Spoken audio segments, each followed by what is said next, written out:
Hello, good evening, good afternoon, and good morning, wherever you're watching from. This is the Ghana Agenda, and today is January 24th, and this is our fourth show. Today we have a lot table for discussion, and I have my girls now joining. I'm going to go back, check on my guests to make sure everybody's in studio. But we would be talking about Today we'll be talking about the president's formation of government or the president's nomination. So the president, Nana Akufo-Addo, has so far released a list of ministers that he's nominating for his next government. So we'll be talking about that. We'll look at even the individuals who are being nominated. We will go beyond just the individual to see some of the reshuffles that are currently ongoing in terms of the nominations that the president came out with. Now, we are also going to look at the courts. We're going to the court to look at the petition and some of the things that, or the applications that were debated over the last week. And going forward, whether the court will resume and talk about the case itself or the state proceedings until a review, which has been asked by Chachu Chikata is approved for the petitioner. So there is a lot we table. We're also looking at the president's 22nd address to the nation about coronavirus. So let me check studio to see if all my guests are in studio. When I get back, we will jump into the show. Hey, this your girl coming all the way from the US of A, yeah baby, aka Ya Bantam. And me di feel a bozzing pan and to see one bridge with your money how Ghana mat other romantic. What's me sandy provisions as a sutra credit Emma Ebusuya Fonia and the form one Ghana. And one is a ubako www.ghanamat.com. And they would say boy a sharp connection www.ghanamat.com. Let's provisions in the credit. Na really angazankasa. I have friend numbers na screen aseno. Ghana Matia Crano. All right, so my guests are trickling in, and thanks for joining. Tell a friend to tell a friend that Ghana Agenda is on. Today, I will be talking to Mr. Marafa. I keep calling him Mr. and this guy is actually a PhD holder. So we'll be talking to Dr. Erasmus Atajenfi. He will join us. He's actually a comptroller currently working for JP Morgan. Dr. Atajenfi would be also speaking maybe on issues or maybe supporting MPP or coming from the MPP camp. But of course, he's a Ghanaian first. So this show, like we said, we make sure that our conversations are more country-centered, that we are Ghanaians first and politicians second. So he will be joining us. Mr. Efa Ameya, who was with us last week, would also be joining us this week. Mr. Efa is a spokesperson for the MPP from the Chicago area. We would be joined again by Paul Disosu. Paul Disosu represents the NDC, and he's from Massachusetts. And then we would bring in Dr. Ofori Edward, who is one of our family members, or one of the ACO presenters, would also be joining us and will be helping us understand what the president said in his 22nd address on COVID to the nation. So without much ado, I'm going to start bringing my guests in one at a time, and I'll be introducing them. So let's start with Dr. Ofori. Dr. Ofori, I'll put you on the spot. I'm introducing you as my first guest, and you would be helping me talk through COVID. But also, I think Dr. Erasmus. I'm going to put Dr. Erasmus on the spot. So, Dr. Erasmus, thanks for joining us as well. You are the second host for the show today, and you will be helping us analyze some of the economic issues. So, Dr. Ofori, you are not a stranger to the show, but at the same time, I still want you to introduce yourself and tell my guests about your show, where they can catch it, and what times you come on, and that so they can watch your show as well. Awesome. So we do health and wellness show every Wednesday evening. Now we're thinking about moving it to every Sunday morning. We pretty much educate people about health. In particular, at this point, we're looking at COVID-19 and what it's doing to our Ghanaian community, and what is really going on with vaccines and drugs and treatments.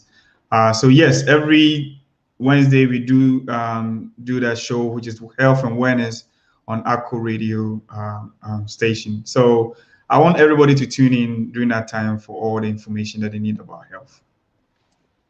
All right, all right. Thanks for that introduction, Dr. Erasmus Atajenfi. You have also been on this show before. I think it was just about a week ago, and at the time you were traveling, so you didn't stay with us throughout the entire program. But if you can tell us a little bit about yourself as well, and where people can reach you, if you really, I think you told me in the background that you're a CPA accountant, that you help with taxes, business advices on the side. So you can tell us about that and where people can find you. So thank you very much for having me on the show again. My name is Dr. Erasmus Alajenfi. I'm a CPA. I have a practice in Columbus, Ohio. I've been here before. It was nice. I was traveling. Thanks for having me again. I appreciate it. You can find me in Columbus, Ohio. If you have any financial tax advice that you need, bookkeeping, accounting, tax work. I'm also a professor at Roosevelt University. I teach accounting and finance. So I'm all up there. If you have any accounting, tax, or finance issues, finance thoughts that you want to pick, for sure, I'm available. So, thank you. All right, Dr. Erasmus. Thanks for that introduction. And he's a professor in accounting, so all accounting questions.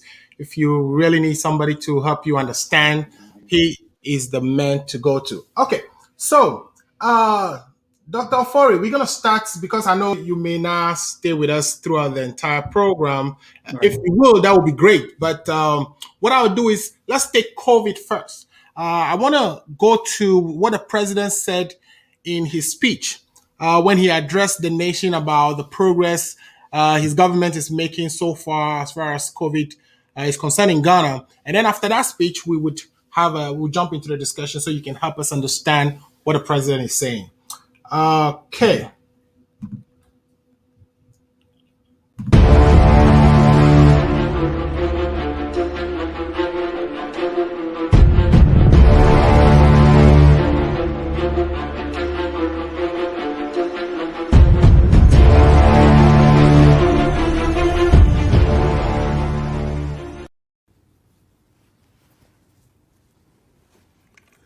Fellow Ghanaians, good evening. I'm coming into your homes tonight with some rather unpleasant news. When I delivered update number 21 some 2 weeks ago, I urged all of us to continue adhering to the enhanced hygiene and mask wearing protocols that have served us well and which led us to the situation where we were witnessing a gradual decline in the number of active cases. However, since that time, we have seen an upsurge in the number of active cases, from a little over 900 to 1,924. Our COVID-19 treatment centers have gone from having 0 patients to now being 4 because of the upsurge in infections. Particularly worrying is the fact that the Ghana Health Service is recording on the average 200 new cases of COVID infections daily. The number of patients requiring hospitalization and intensive care is rising. The number of confirmed deaths has increased sadly from 338 persons to 352 within the period. Recent genomic sequencing undertaken by our scientists have established that some arriving passengers tested positive for new variants of COVID. I've instructed the Inspector General of Police to direct officers, men and women of the police service, to ensure the rigorous enforcement of the law on mask wearing at all public places and in public transport. They are also to ensure the closure of all nightclubs, pubs, cinemas, and beaches that may be operating in defiance of the law.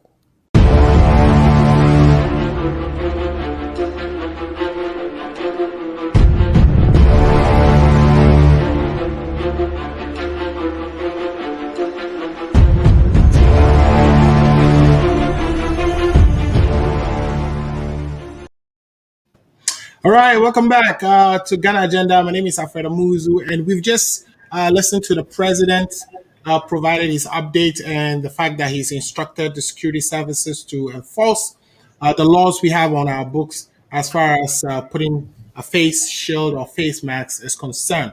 Let's bring Dr. Ofori in. Dr. Ofori. Yes. So, can you help me and my listeners understand the state of COVID in Ghana? Yes. So the state of COVID, and I'm going to share this with anybody who is listening to us on Facebook. Okay. You will see this is the dashboard for the Ghana Health Service, right? Yeah. It shows you the areas in Ghana that you have a lot of cases. You can see that Greater Accra and some Ashanti region shows the highest number of cases. The number of deaths or active cases has risen, tremendously, significantly from the past maybe 2 months. Okay. And one thing that you realize is that, let me go back to some of the data that has been, forthcoming all these times, like before, let's say, the Christmas break. If you see closely here, I don't know, those of you who are watching on Facebook, you'll see how we were up during the periods of like August, July there, right? And then it was flat, and then all of a sudden you see that we're peaking over here, right? So this goes to tell us that there was something very particular going on during that period where cases were not, either we stopped testing or we were slow on recording our cases, and the thing was spreading in the community. So community spread has played a major role when it comes to the COVID cases that we're seeing now. One thing with infections is that you can play it down. You can say all you want. We see that in the US. It will show up in cases and hospitalization. And basically, from what we are hearing, our capacity to handle hospitalizations and people that will need oxygen and some kind of intubation and things like that, we don't have that much capacity. Even if we were to bring all the health workers to engage the number of cases we're going to have in the next few weeks, it is concerning. And you can tell from the president's voice that there is a lot to be done in Ghana. And it's because we're reacting now. Instead of us to take proactive decisions before, we kind of, put it under the rug a little bit. And now it's catching up to us. So the numbers you're seeing, 200 cases every day, is not surprising to me. We are having a new strain coming into our system. The new strain we know is about 60 or 70% more transmissible, meaning it's not going to even help us controlling the infection. And we're not anywhere close to even getting vaccines at this point. So all those who are watching this show right now, I'm just pleading, especially with Ghanaians, that we are very vulnerable. Our health system cannot support it. We don't have vaccines to combat this infection. The only thing we have is that mask that a lot of people need to wear. So yes, if you ask me about the current state, it's not the best of states, and you can hear it clearly from the president's voice.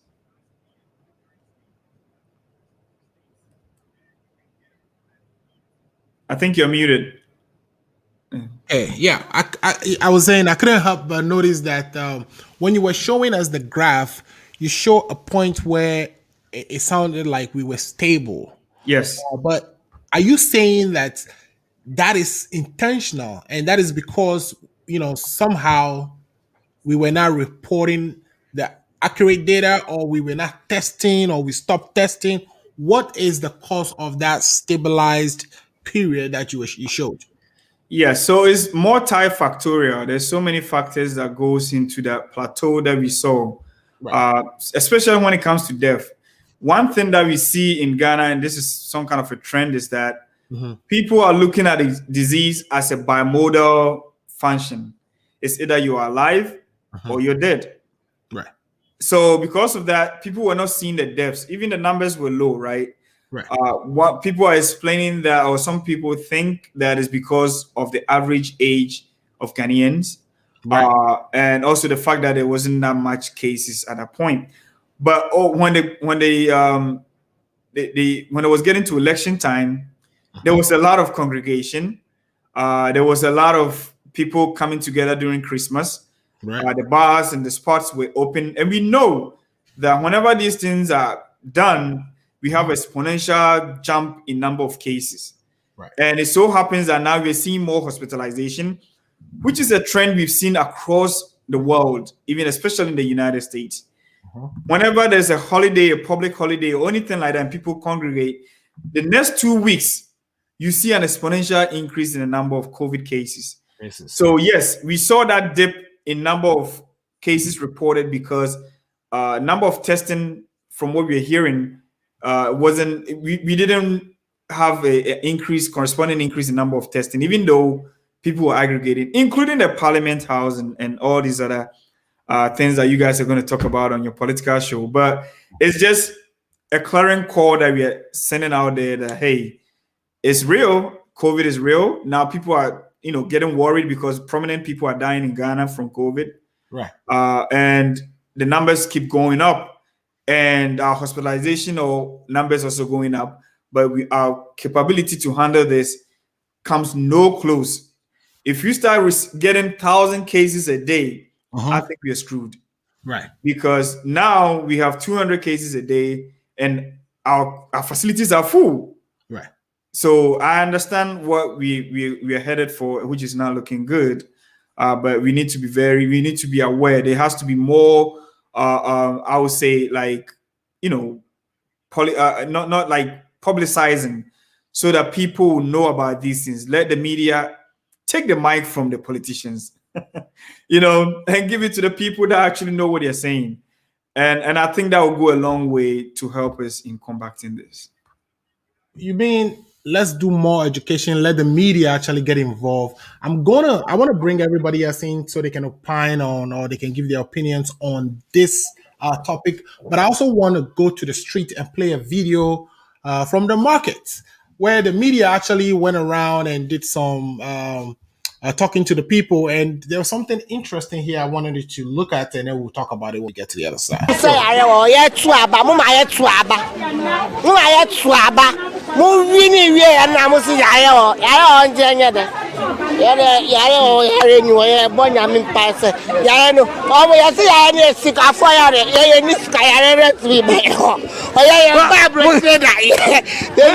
is it? Let's go for it. No, I don't make it. Yeah, for 18 years, I don't know to Yari emekoni abobi. Yari fried rice. Yari akoko. Yari shi. Nti yari. Inkruma mi na mi wele. Akoto mama ni kawa. Mi na maka mi begwe. Mi do bi ani case. Yari fona. Yari na ba mo. Sika fuaru. What is that? Obi ton adi amadi na makeye si yari na chinida. I know we crassy or yeah, Nikobi Nini, Nikotombre, Ayanachin. What's it be water? Penny for the Yamin is already eating. Yayan buy a hop for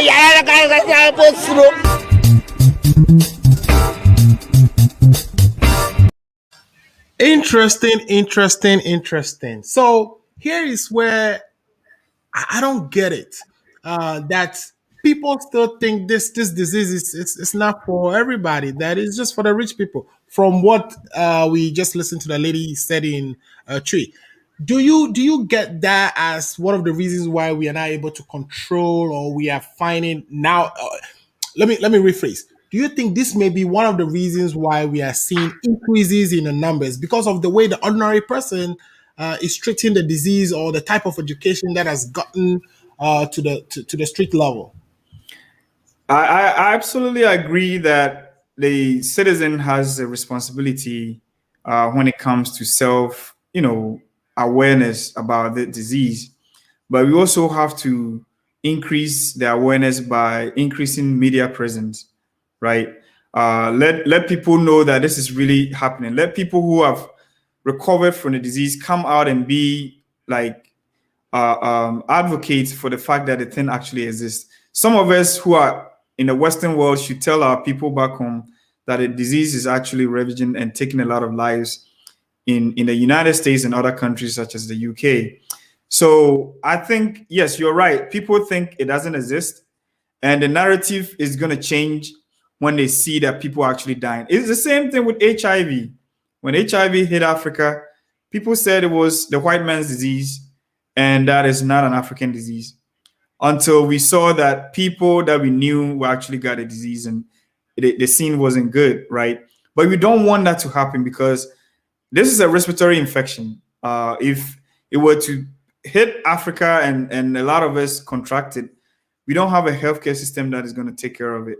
And we're going to see a lot of deaths. But at this point, it hasn't gone too far. Maybe it has, because there was a seroprevalence study that was done in Accra that showed that about 20% of the people were actually exposed to the infection. If you extrapolate, that's a lot of people in Ghana, right? 20% of 30 million people. That's a lot of people. And there's a community spread. People are not wearing their mask. Even when they wear it, they don't wear it properly.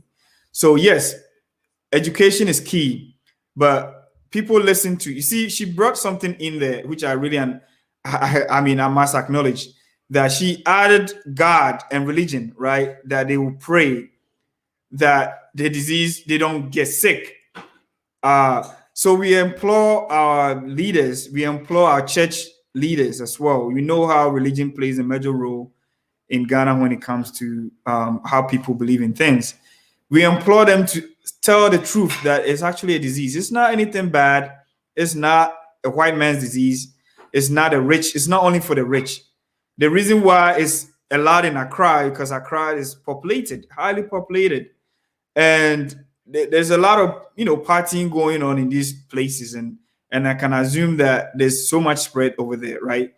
They do a lot of testing at Kotoka, but it doesn't account for all those cases that we're seeing right now. So if you ask me, that's what I would say about the individual responsibility and how COVID is spreading in Ghana. So yeah, let's bring the other panelists into this discussion. Dr. Atajefi, are you still with us? And Mr. Efa Mayo, are you Paul DeSoso, are you guys still all with us? Okay. So I wanted to ask them a question about it, but as we wait for them to reappear, because I don't see them in my studio, but as we wait for them to reappear, Dr. Foreign, the president acknowledged that the new variant, and I don't know which one he's actually talking about. He just mentioned that the new variant has been, detected. Yes, in the country. Can you tell us briefly about that? And the reason I'm asking is, people are getting tested. You have to actually have a test done in 72 hours before you board any flight to Accra. right. Then when you get to Accra, you get tested again. How is it that we are still having coronavirus, even in the new variant, into our country? Right. So, you can actually have so they're supposed to have a PCR test 72 hours before. Now, if you did a PCR test, yes, it will detect whether you have it or not, right? So if let's say you're negative, the only way you go on the plane is if you're negative, right? Now you get on this plane, everybody is supposed to supposedly have that tested. Within that 72 hours, somebody could get exposed, right? When they get exposed, they're coming from UK, where almost certain areas is 60% of the cases are the new variant from the UK.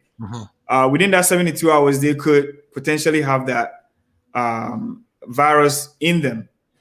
They will get to Kotoka. They're not going to have a PCR test. They're going to have an antigen test, which might not be able to pick this new variant. And we could potentially have that in circulation. Or they could randomly pick samples, and that's how come they're able to detect that somebody actually has a new variant at Kotoka, right?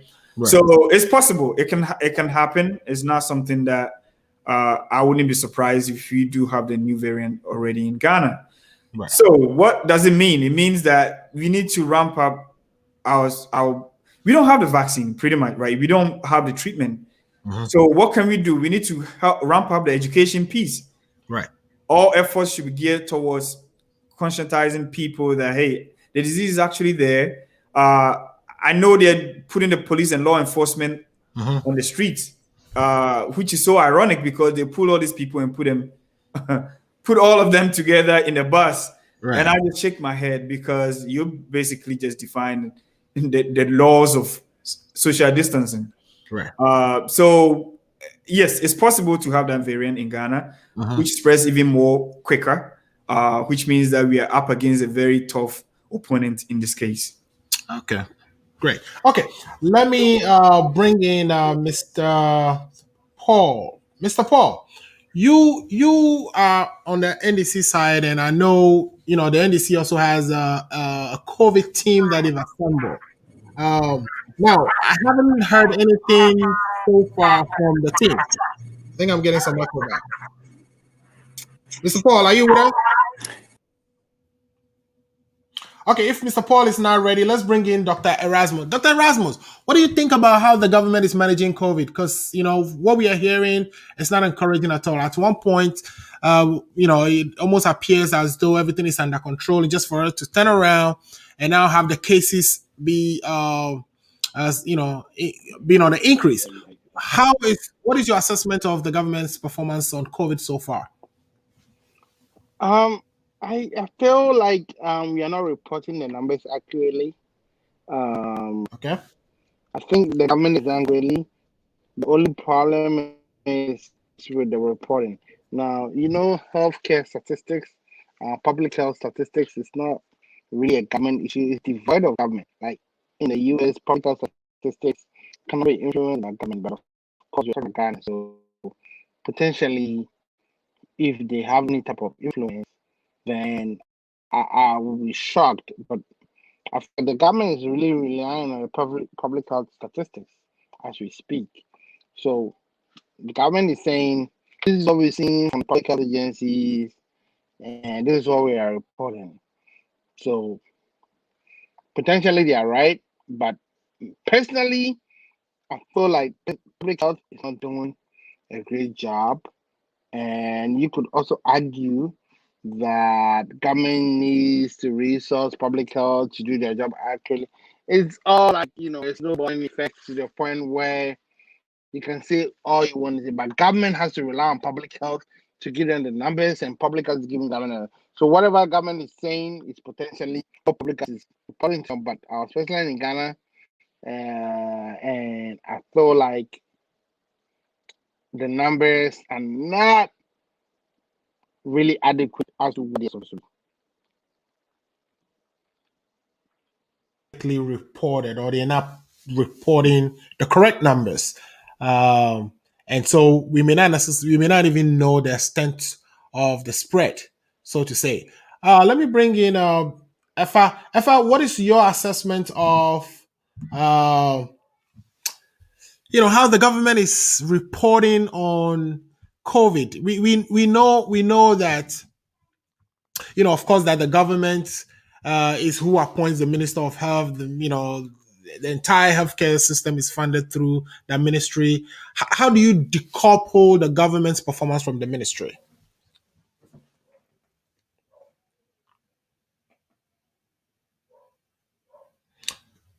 Effa, we can hear you. I think you may be on mute. Yeah. Sorry about that. Can you hear me now?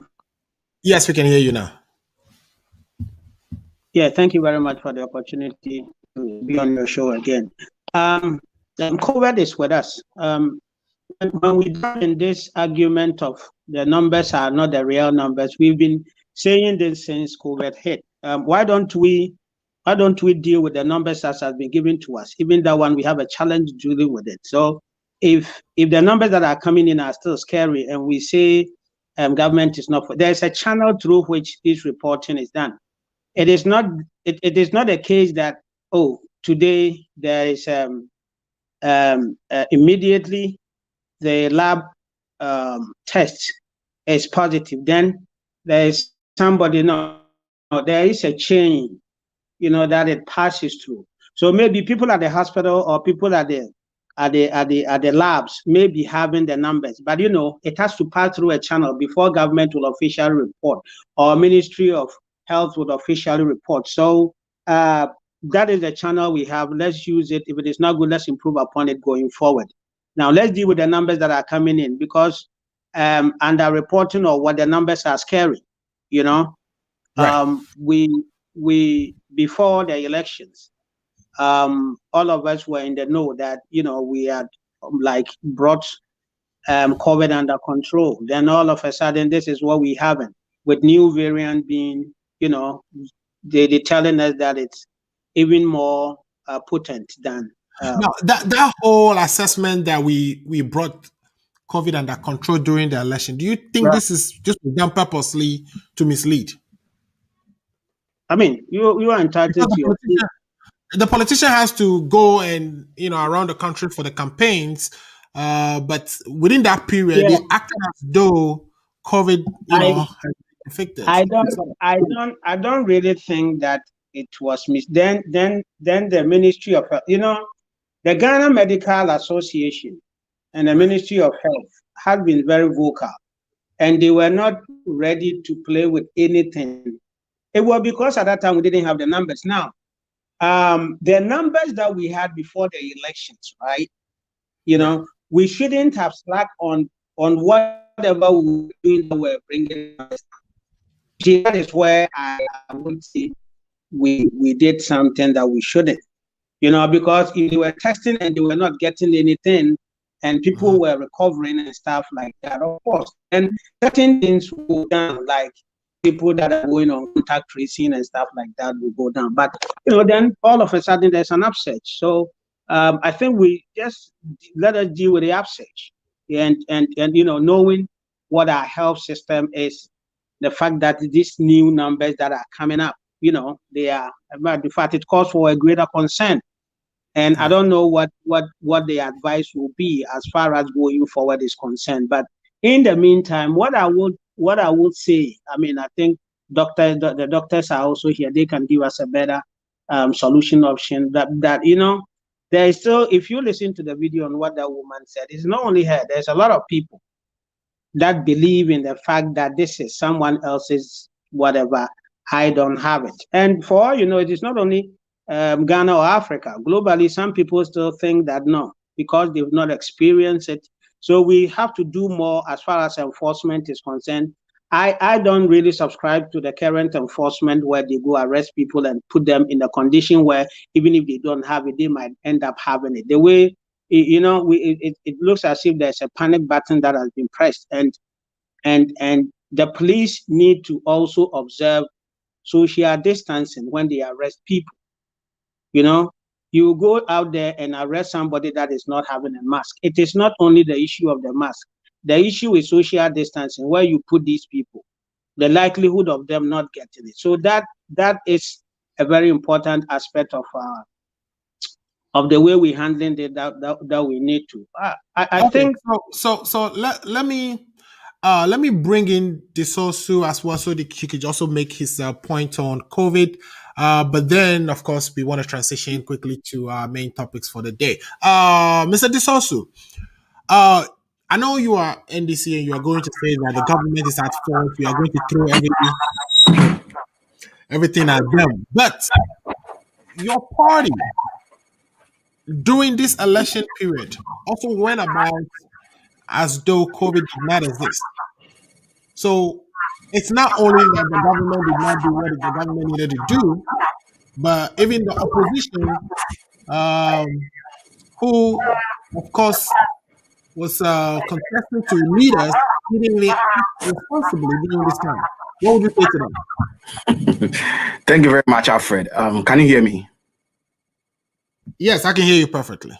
Look, let's face the reality. This super incompetent government, the MPP government, played with this virus right from day one. And I think my friend Ameyao and Dr. Efriye, is it Dr. Efriye? They should admit to the fact. You mean Dr. Ofori? They failed right from day one. And they should stop throwing dust into the eyes of the good people of Ghana. There's a saying that when you lie, you continue to lie and continue to lie. Look, this super incompetent government were massaging figures prior to the registration, prior after the registration, and then during the election time, they were still massaging figures. They were not reporting the actual and the truth figures on the ground. So what do you expect the ordinary citizens to do?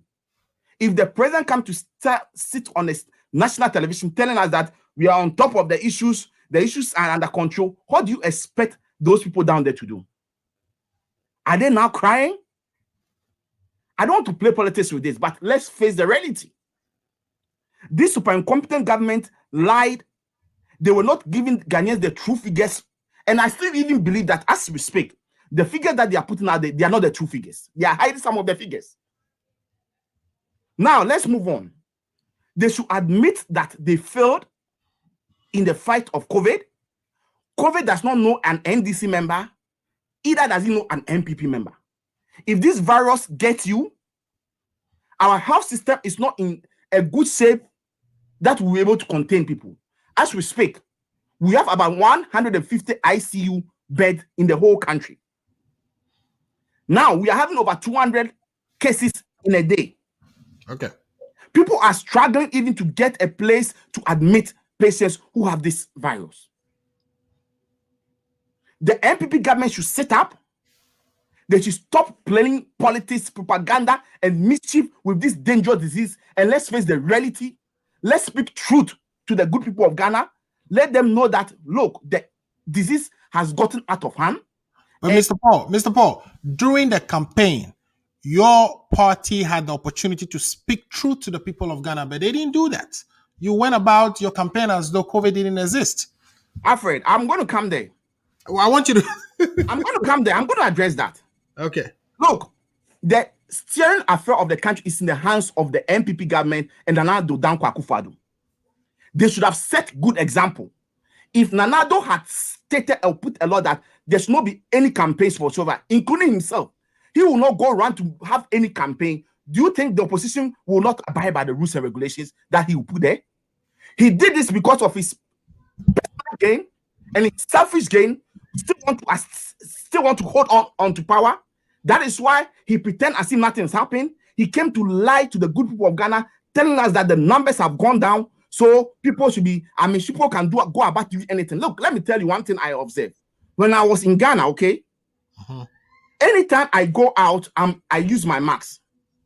A lot of people are not putting on masks. And when you ask them, they'll tell you, the sickness is not around. The politicians are all over, campaigning and all this stuff. And they are not getting the virus. So what do you think? What makes you to think that the sickness is around? And anytime I go into people and I have my mask on, they seem to be strange person among them. So I am saying that the MPP government is the cause of this.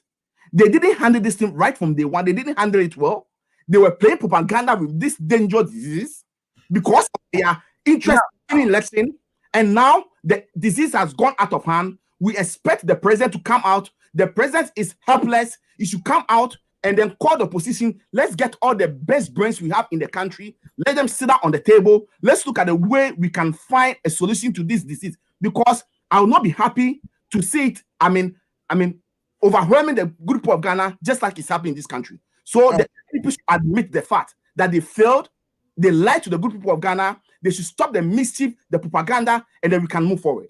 Okay, great. Thanks for that submission, even though I wanted you to address the NDC part, which you didn't, but perhaps you can come in later on and talk through that. But once we still have Dr. Ofori here, and I know he will be leaving us shortly. We've already spent some significant amount of time on this topic, but I want to ask Dr. Ofori that if you listen to the whole the president's speech, which I didn't play, I didn't have the opportunity to play all of it. He also announced that schools should reopen. So I'm not sure how that is going to happen. I'm not sure how they are going to manage situation in which schools are open, at the same time that we are seeing the numbers skyrocket. What is the expectation? I mean, do we have enough protection for our kids so that when they come home, they will not infect their parents and have this disease go out of control? Yeah, so what I would say is that that's going to be very challenging to have kids obeying these protocols and procedures.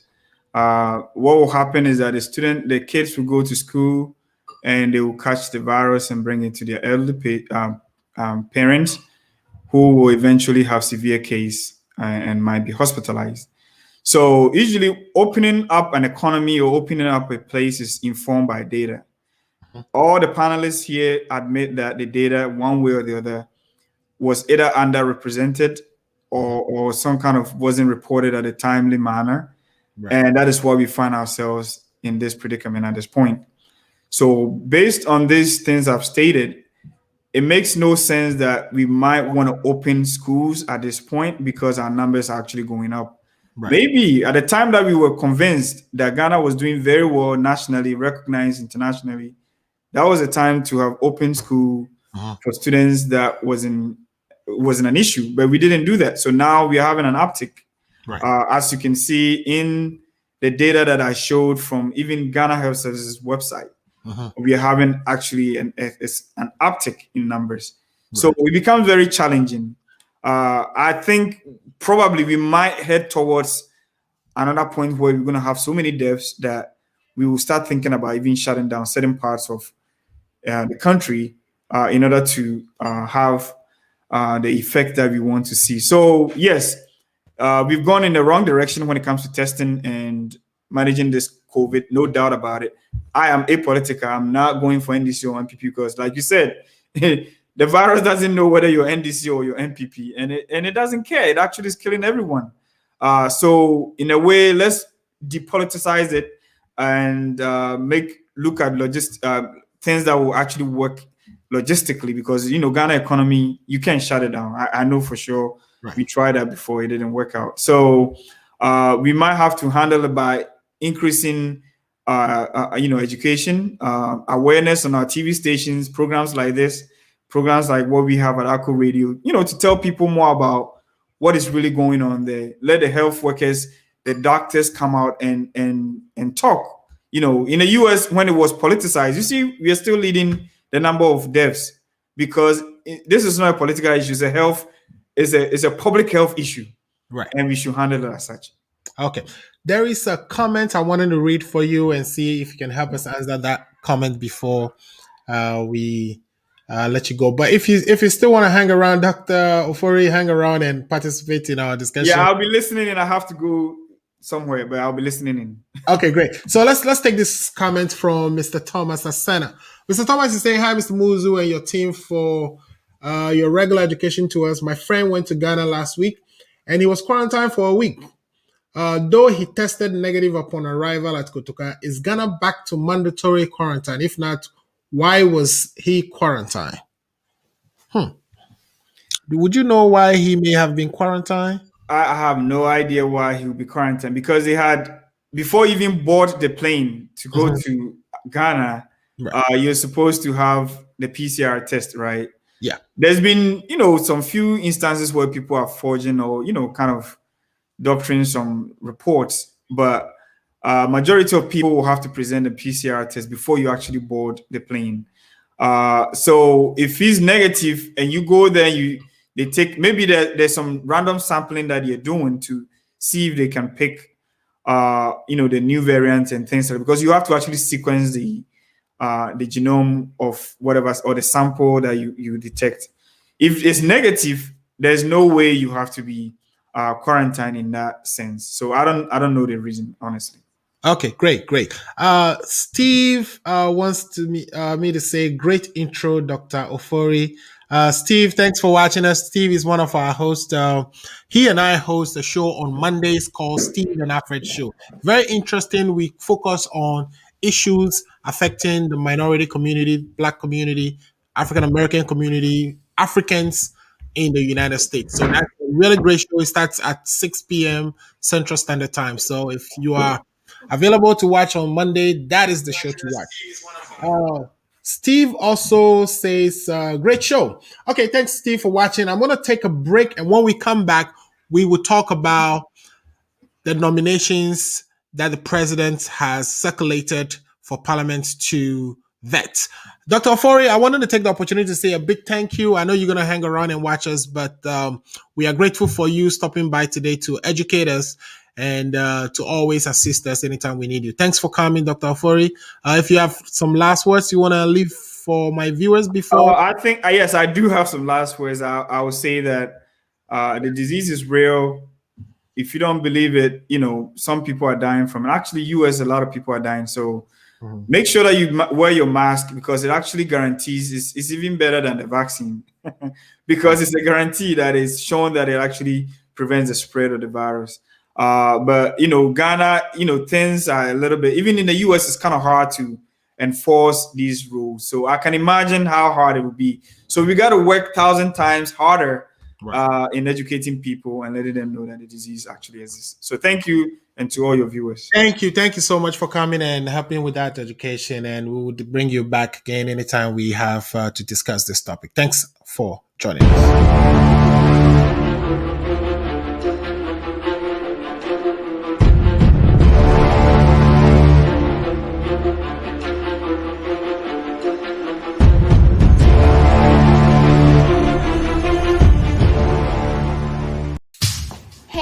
Your girl coming all the way from the US of A, yeah, baby, aka yeah, Bantam. And me di feel a boozing pan and to see one roach with your money how Ghana mat other romantic. What's me sending provisions as I sutra credit Emma Ebusuya phone and the form one Ghana. And one is a www.ghanamat.com.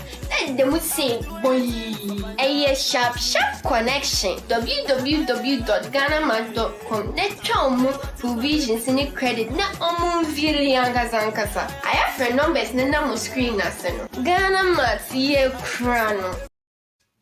All right, welcome back to Ghana Agenda again. We are grateful for Dr. Ofori for stopping by and giving us some really good education on COVID in Ghana and what is being done and how the numbers are not being properly reported, in fact. And he also talked about the school opening and how that may not have been a good idea. And that's, his advice is we focused on the logistics. And he also says COVID is real, that we should keep our masks on, vaccines are not yet ready. So we want to say a big thank you to Dr. Ofori for stopping by. Now, let's switch to, the main topic for the day, which is the ministerial appointments by the president, the appointments that's the president, Nana Akufo-Addo, have made for his second term. Okay, so with that, I'm going to bring my panel back.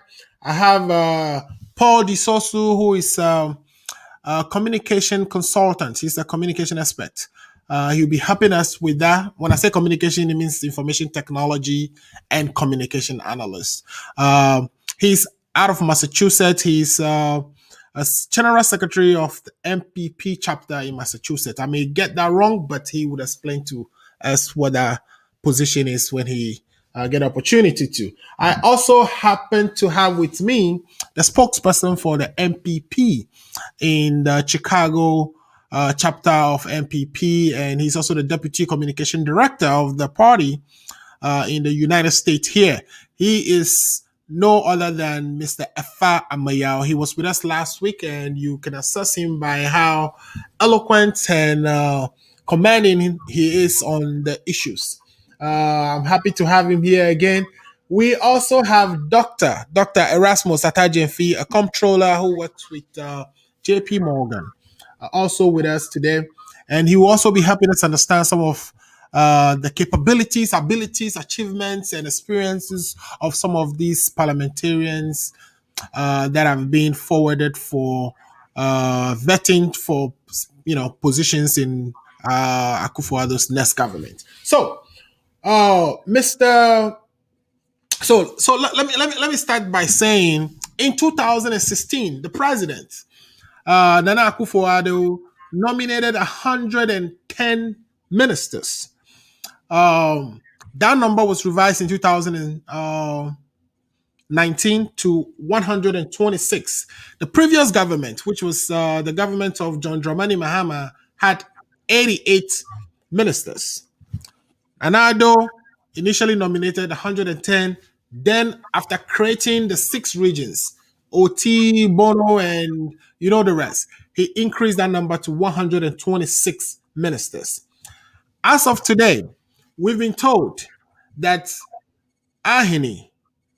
Eugene Ahini, stated, who is one of the assistants to the president, mentioned that the president intends to nominate or intends to put in place only 85 ministers this time around, which is a drastic reduction in the number he had before, which is 126. So we are going to interrogate all this, if we should be commending the president for reducing the number, if the number is actually optimal, or if that number should even go down lower, according to my guess and what they think the appropriate number of ministers should be. So without much we do, let me go first to Mr. Rasmus. Are you still there with us? Maybe his camera is not working, but let me go to Efa. Oh, Mr. Rasmus is there with us. Okay, let me bring him in. Mr. Rasmus. So I think your lighting may be a little low, so if you can turn the lights back on or something like that. But while you do that, let me go to Mr. Efa. Mr. Efa, your president, our president, Nana Addo Dankwa Akufo-Addo, has nominated, a few members of parliament to specific ministerial positions. You've seen the list circulating around. I think we've seen about 30 names so far, in addition to regional ministers. What is your general assessment so far, taking into consideration the number he had before and all the things we are hearing about how he intends to only nominate 85 ministers this time around? Yeah, thank you very much, Mr. Host. Yes. So the getting to the end of 2020, we had 126 ministers, and that the president has indicated he's not going to deal with that number again. He's going to come down to 85. That is good.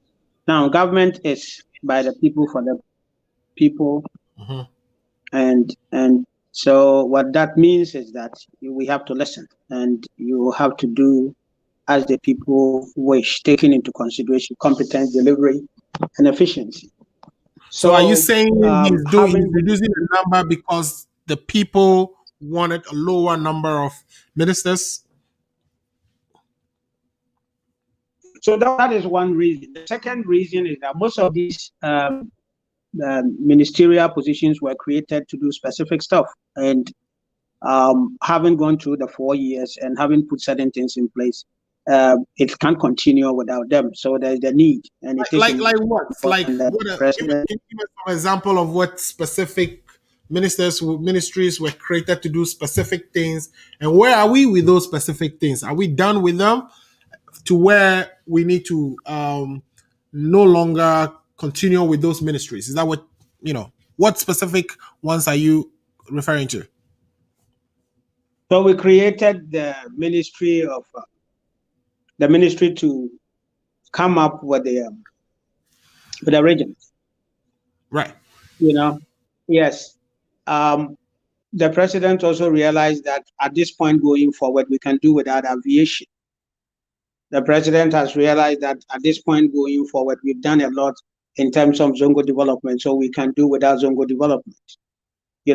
So we can go on and on and on and on. But, you look at which area you can combine, which area are the pressing needs. They are the traditional ministries that you can't do anything about. They always have to be the education, defense, interior, security, and all that kind of stuff, health, and all those ones. So yes, so because one, there were a lot of complaints, and the president maintained it because at that time he saw the need for him to make sure that he puts the economy, he puts certain things in place, for Ghana to get into a certain level before you can dispose of all these ministries. And having won the Ghanaian mandate. Yes, why not do that, as a way of, telling them that, yes, I listened, and these are the areas I can cut, and these are the areas I'm going to keep. Now, when you look at the whole setup of what is happening,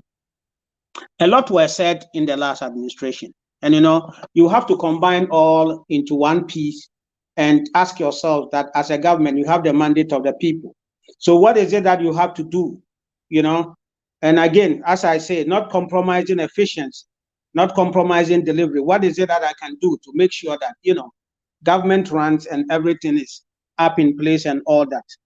So all these things came into effect, and you will agree with me that the number of ministers that have been assembled so far are the best out of the lot. Yes, people may have individual problems with one or two of them, but yes, these are some of the best we can take out of the lot that we have to ensure that they deliver in the various portfolios that they've been assigned, and to ensure that Ghanaians get the benefit for which they voted for the NPP. And surely, I believe that they're going to go through the nomination, they're going to go through the appointment committee, they're going to pass, and they're going to start delivering, and we're going to get a mandate delivered to the people of Ghana. In 2020, we win another election.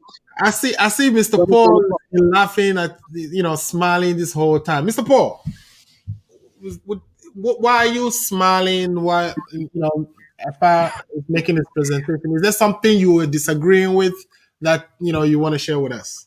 Before then, I think when you were introduced, did you said General Secretary of MPP? Is that what you said?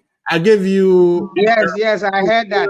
I'm not the General Secretary of MPP. I heard that. Yeah, I can never belong to MPP. MPP is a party that's a prophecy that will happen. That's why I didn't comment.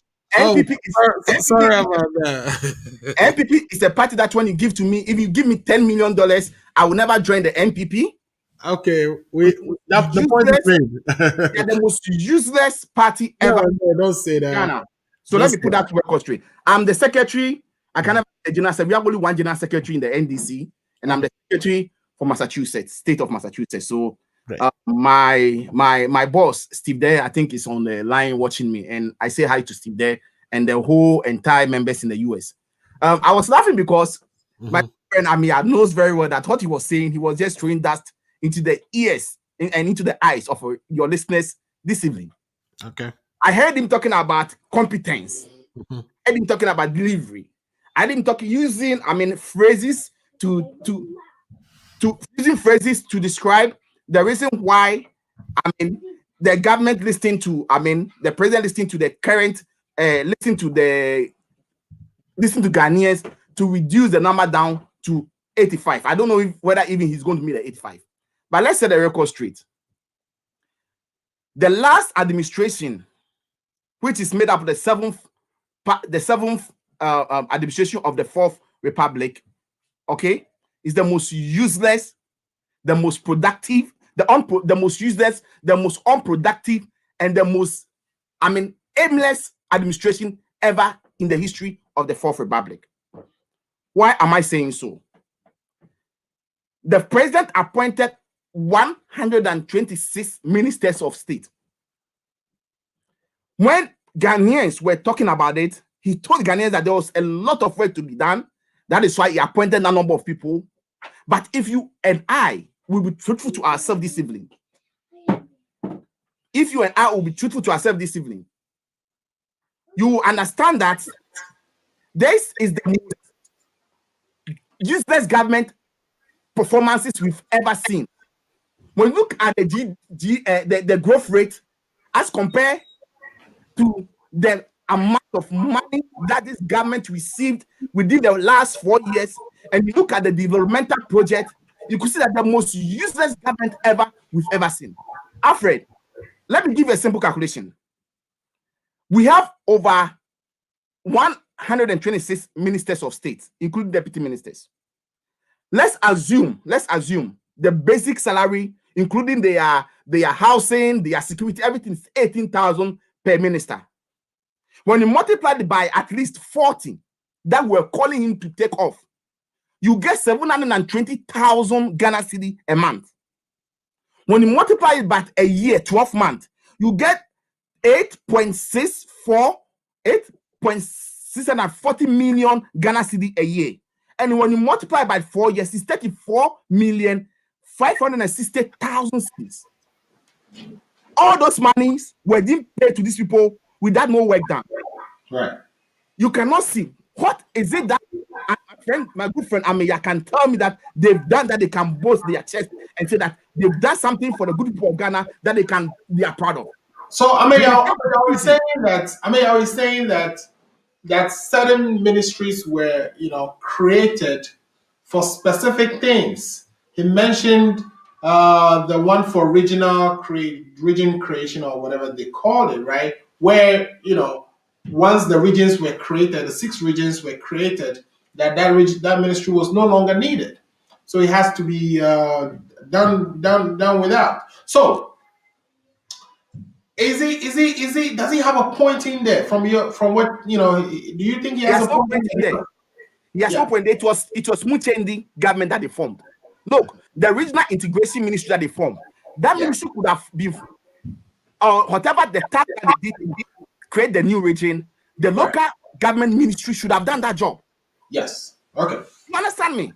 They just brought people there just for the boys, just wasted the taxpayers' money for nothing. And I can bet you, the current administration, of course, we are at court. So I don't still recognize Nanado as the president of the country until otherwise the court declared him. He's still a caretaker president. Look, okay. On that note, I know this is just preliminary. We're gonna go into some of the details because I want us to take a look at some of the specific nominations, some of the people who have been nominated, so we can look at them and see, actually assess them on their performance in the previous previous term and how they will perform going forward, and whether by appointment of some key people, the president is signaling a certain way that he's going to govern. So I want us to do all that, but I want to bring in Dr. Let me just make a statement. Let me just make this statement and I leave the Look, Mr. Amuzu, all those 126 ministers that were appointed, none of them better. All of them underperformed. And Ameya and my good friend Dr. Ifa, they know very well. They want to be truthful. None of them did any good thing. That is why Ghana economy, it's where it is. They are reporting figures, different figures to the Parliament of Ghana. And when they go to the IMF, they send different figures. They are doing this, playing propaganda with the economy. And there's a saying that when you play propaganda with the economy, there's a time that your economy will be under ICU. And now Ghana's economy is under ICU, under this super incompetent government. They are just going to bring this new minister that they've brought. It's recycle of the old ones. I don't see anything that better that will come out of it. Maybe they've brought some new faces.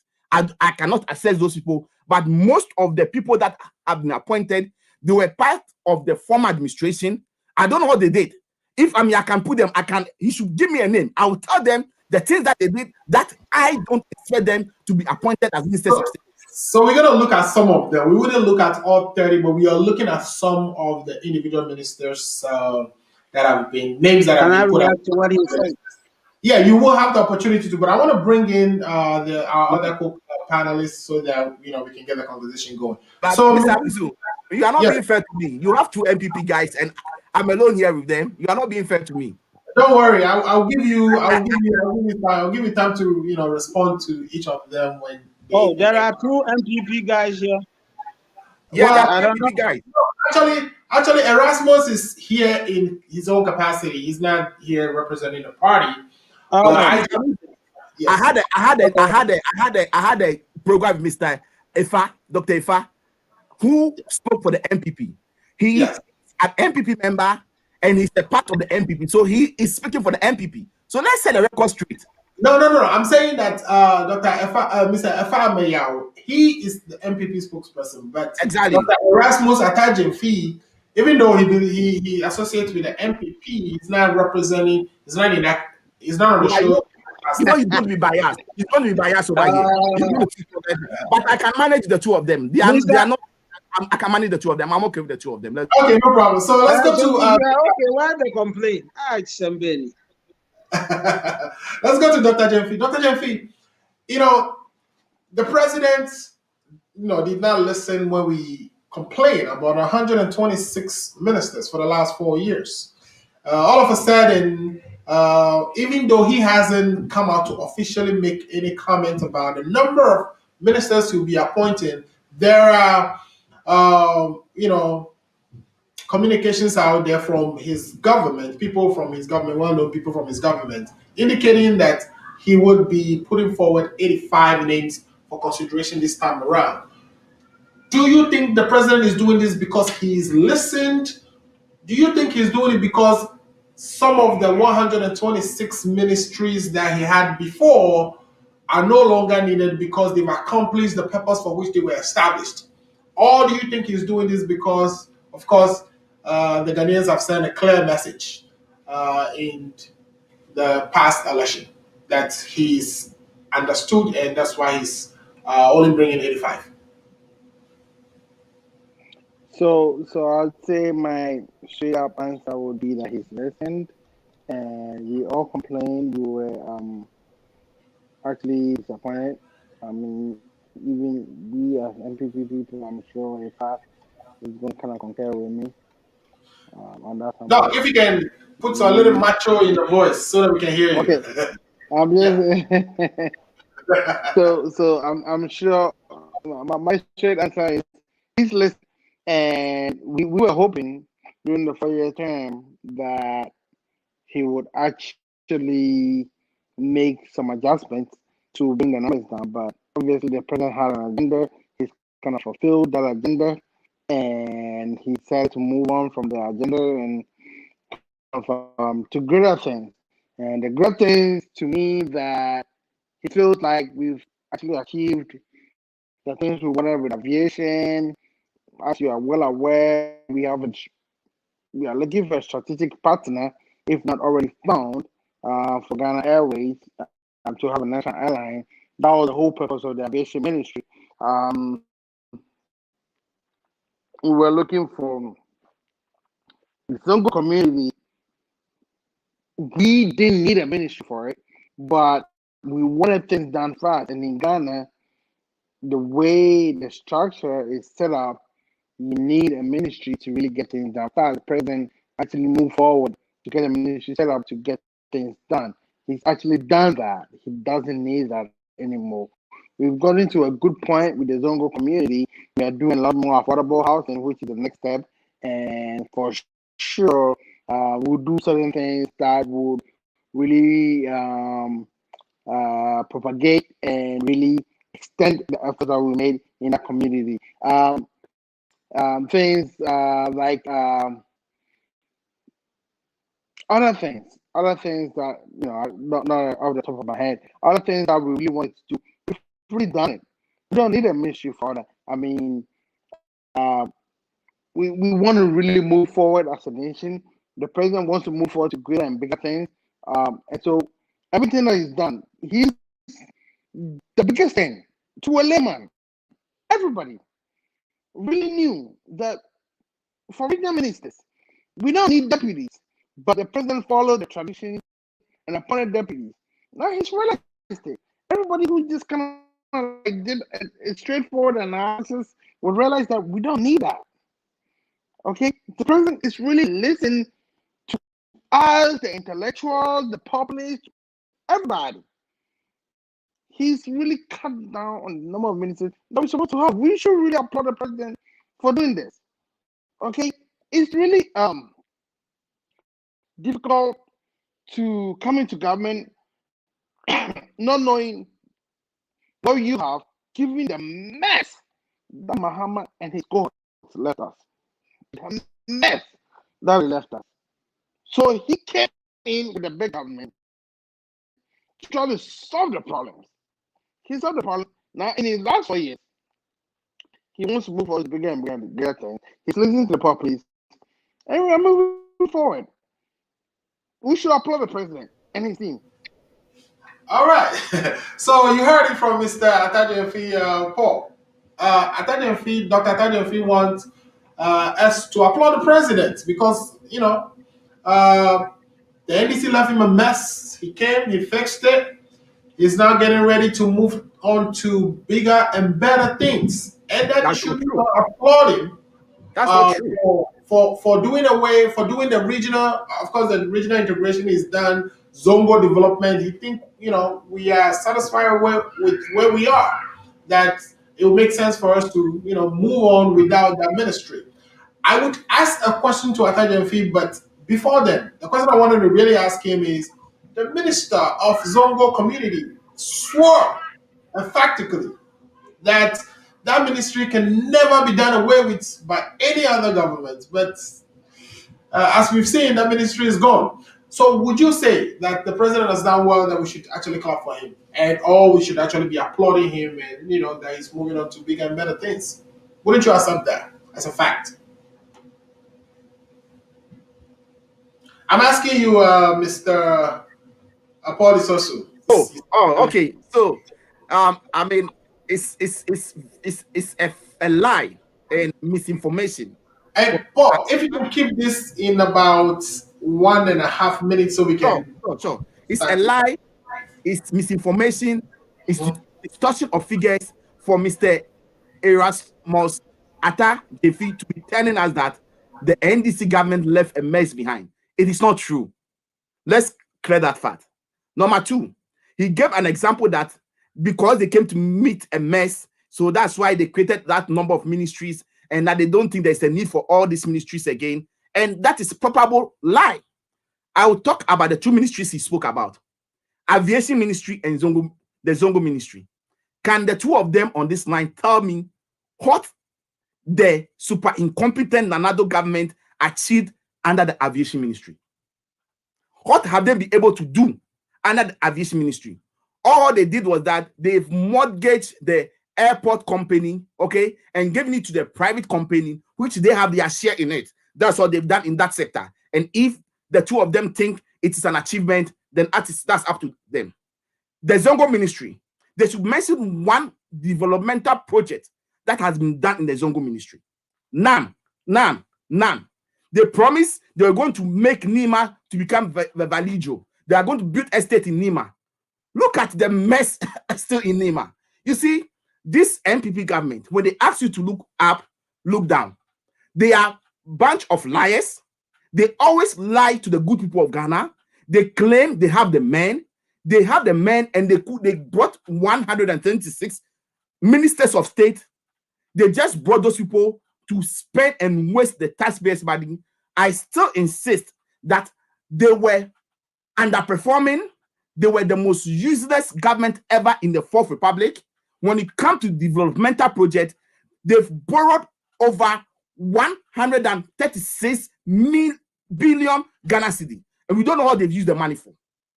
They couldn't account what they've used the money for. And they will come and sit here and be telling us that now, because Mahama left a mess and they've come to take over, that is why they brought 126 people. Now they think they fixed the mess. That's why they are coming with a lower number. It is not true. It is not true. They failed the good people of Ghana. They've disappointed the good people of Ghana. And the good people of Ghana showed it clear in the election that was held a month or 2 months ago. They showed it clear that they are unhappy with this super incompetent government. That is why they lost over 36 seats in parliament. And I can bet you, and I'm very confident that Nanado is still a caretaker president. Let's wait by March ending. The Supreme Court will give a judgment, and we are going to go for a runoff. And John Mahama will be elected as the duly president of the country, and Ghana will move forward, and Ghana will go to the right direction. But Ghana will never move forward under this super incompetent government who are taking us back. Okay, great. So, Mr. Kakape Ameyao, I've been reminded that is your political nickname. So, do you want to react to what Paul quickly said before we look at the individuals who have been nominated by the president? Mr. Ameyao, are you there? Yeah, thank you very much. Yeah, hear me. Can you hear me? We can hear you now, Mr. Mayor.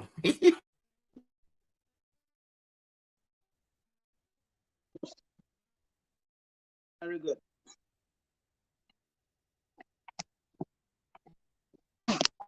Okay. So thank you very much. Now, if there is a useless and aimless party in Ghana, it is the DC. Addo, and the economy was doing 40 and got 2.6. And no use. Who else is useless than you? Who else aimless than you?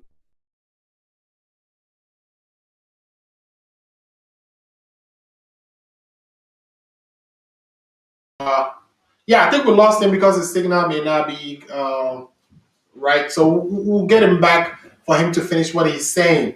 Mr. Erasmus, Dr. Erasmus, are you with us? Okay, he's trying to join us again.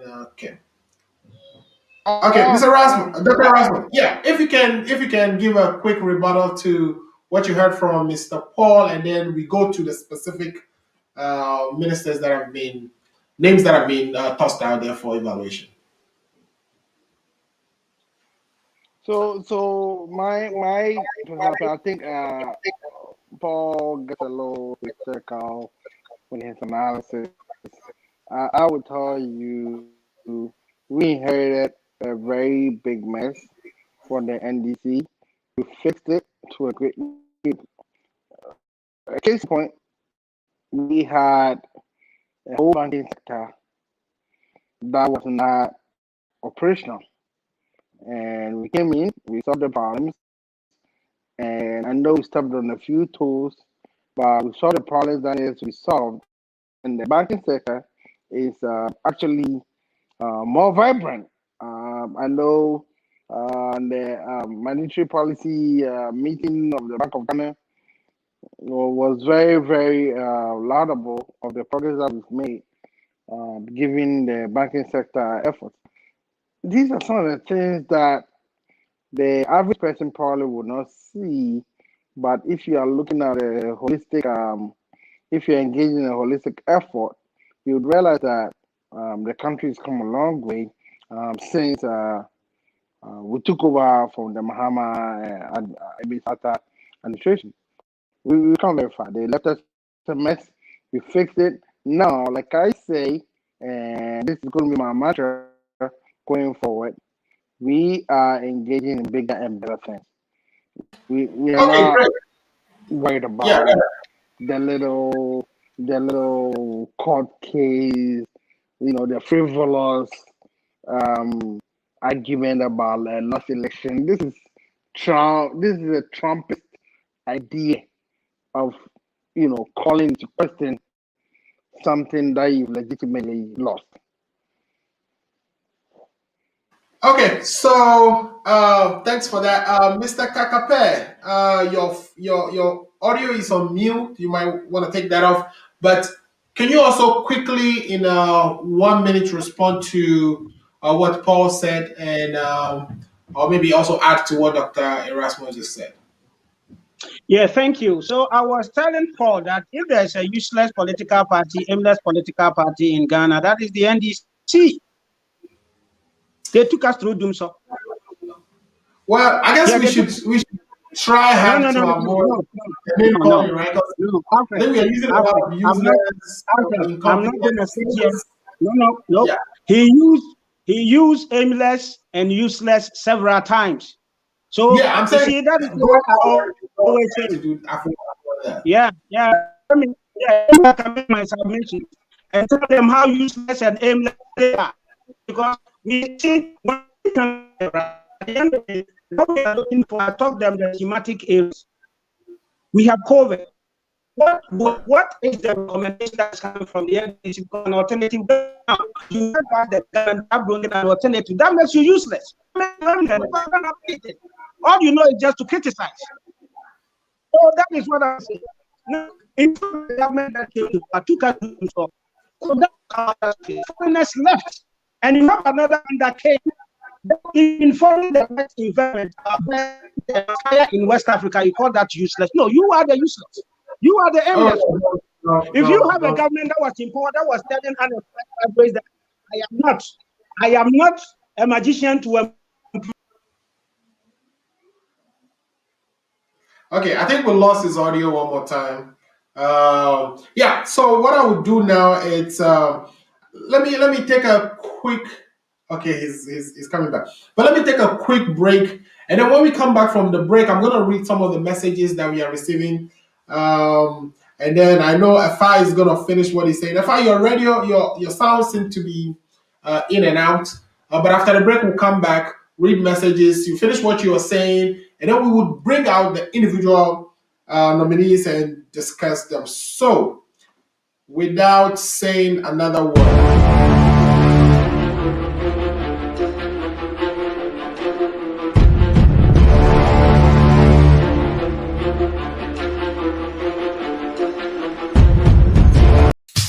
Hey, this your girl coming all the way from the US of A, yeah baby, aka yeah Phantom. And me di feel a buzzing pan and to see more virtual the money how Ghana mat Addo romantic. With me sending provisions, as I sutra credit, Emma Ebusuya phone and the form one Ghana. And one is a ubako www.ghanamat.com. And they would say, boy, a sharp connection. www.ghanamat.com. Let's try provisions in the credit. Na really I have friend numbers na screen Ghana Mat crown. All right, welcome back to Ghana Agenda. We've been talking about the appointments or names that the president has submitted for vetting for specific ministerial positions. Mr. Kakape, you've been on describing or responding to what you heard from Paul, but can you summarize that quick in 30 seconds so that we can quickly? But I want this submission to be devoid of name calling and insults. Let's just go straight to the point in 30 seconds, and then we can talk about some of the ministers. I think you're on mute, so take yourself off mute and give us your thoughts quickly on what you heard from Paul.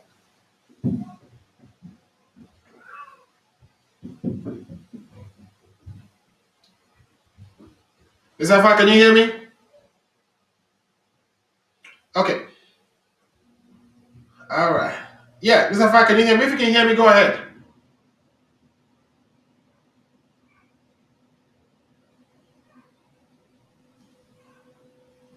All right. He's having sound problem again. Okay, Mr. Paul, I'm gonna put up the first minister, right? So let's talk about this guy. Upon Nkrumah, who is currently the Minister of Information, is sustaining his position. First of all, is this ministry actually necessary? And how would you assess the performance of Mr. Kojo Nkrumah over the last 4 years?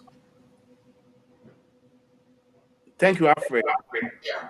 I personally think this is another ministry that could have been combined with communication. Remember, under the Mahama administration, we had Ministry of Information and Communication, and we had the minister, substantive minister over there, and we have two deputies, one in charge of information and the other in charge of what? Communication. So for me, I think this is another ministry that could have been scrapped, and they could have added to Ministry of Communication. But hey, this is their government; they know what they are doing. But I can confidently tell you that this ministry, Kojo Nkrumah, is a personal friend. I mean, I know him, I liked him, but until he became a Minister for Information under the former administration, Kojo has been putting a lot of misinformation out there. And I personally think, I mean, he's going to continue to do that. He is the machine that they use to check the misinformation and throw dust into the ears of the good people of Ghana.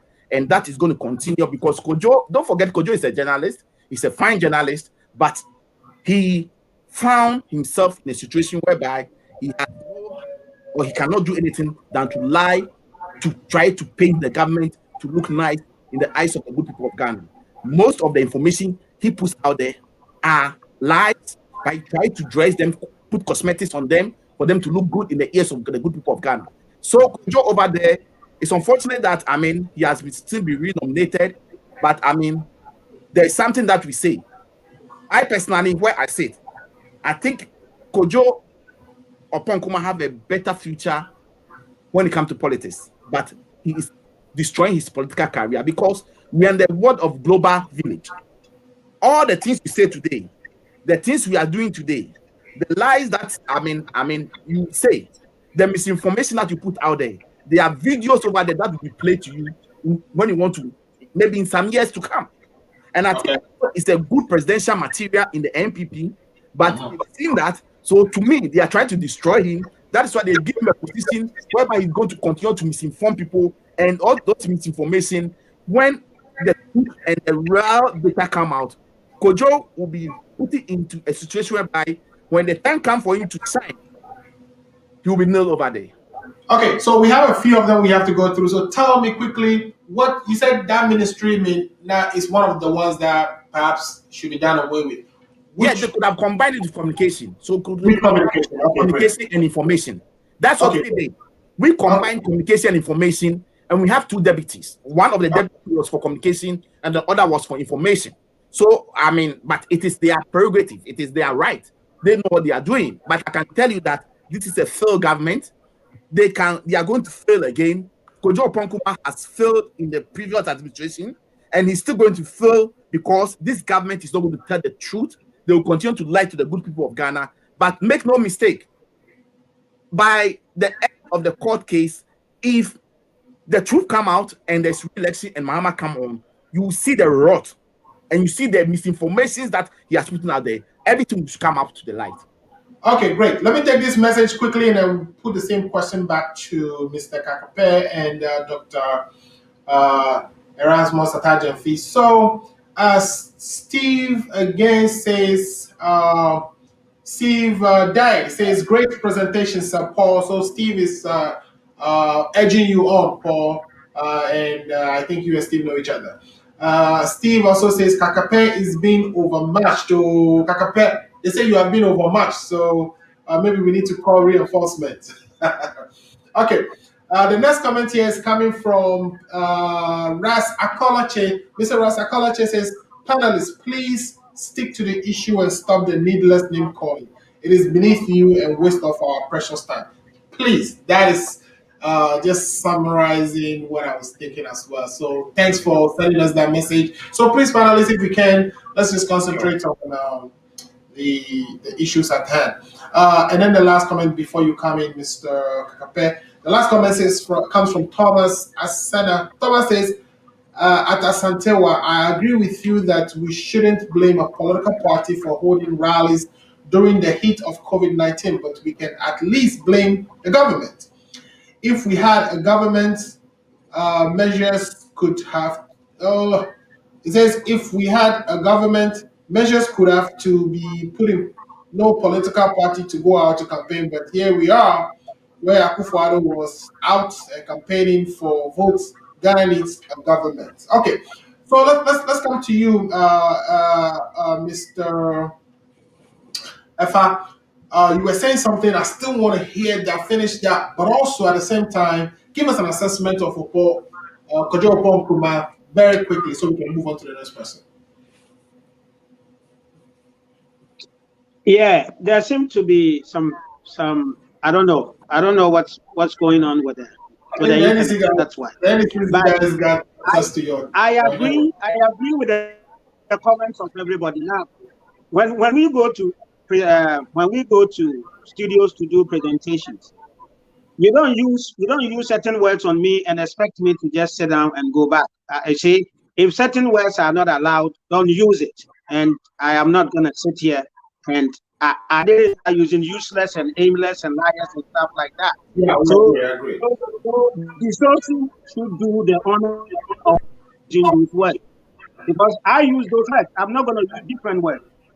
So where it's coming from is where I gotta stop. It drops. I'm gonna forgive him for today because I had a lot of things to say in terms of aimlessness and uselessness. But I'm not gonna say that.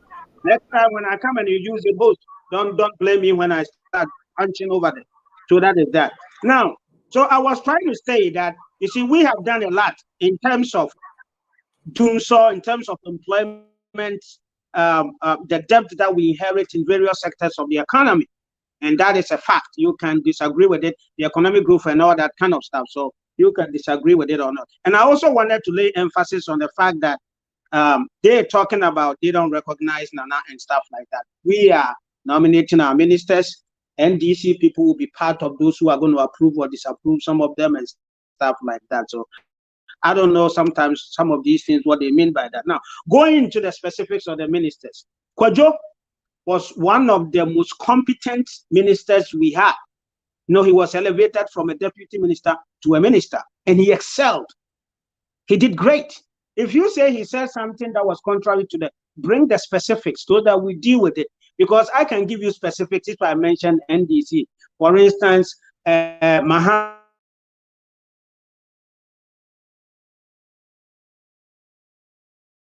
We have to give him that credit. It is because he is a torment.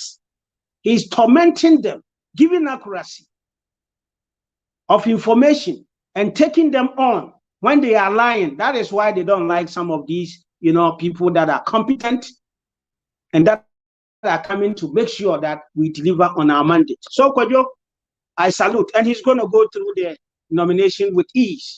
You know, he's going to go through Parliament, and they're going to ask him questions. It's going to be a conversation, and he's going to come out victorious. The question of whether it should have been combined with other things, that's the prerogative of the president. He's been given the mandate to deliver on which key areas he thinks he's going to need going forward. And information is key. We have people that are bent on always coming to dust into the public eyes, lies, propaganda, and deceit. You need somebody as vibrant as we do, a lawyer with wide range of knowledge who will come and diffuse all these lies. And when he comes at the platform, he diffuses all these lies and propaganda. That is why where the propaganda is coming from, don't lie. But he's a good material, and we thank the president for renominating him to be a substantive information minister. Thank you so much for that submission, and Kwadwo is great from what you observe of him over the last 4 years. Let me bring in Dr. Erasmus Atadimfi. If you are still, yes, you're with us. Okay, let me bring Dr. Atadimfi in. Dr. Atadimfi, Kwadwo Oppong Nkrumah, who used to be a host on Multimedia Joy FM, went to law school. Actually started, you know, some investment banking or so, I understand. And then he got to run for parliament during the 2016 election, was elected and was, you know, picked as a deputy minister of information, deputizing for the current or the just past minister of Zongo development. So, you know, Kwadwo has been elevated to a minister, to become a minister himself. Now he's being nominated for the same position. What is your assessment of Kwadwo Oppong Nkrumah? Do you think he lies to us all the time? Do you think he throws propaganda? Should he be, you know, renominated? Should that ministry itself be combined with the Ministry of Communication? I think you are on mute, sir.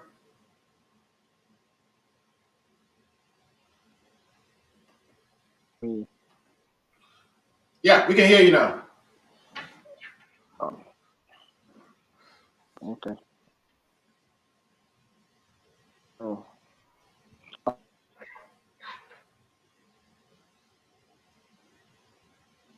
Go ahead, Dr. Atadimfi.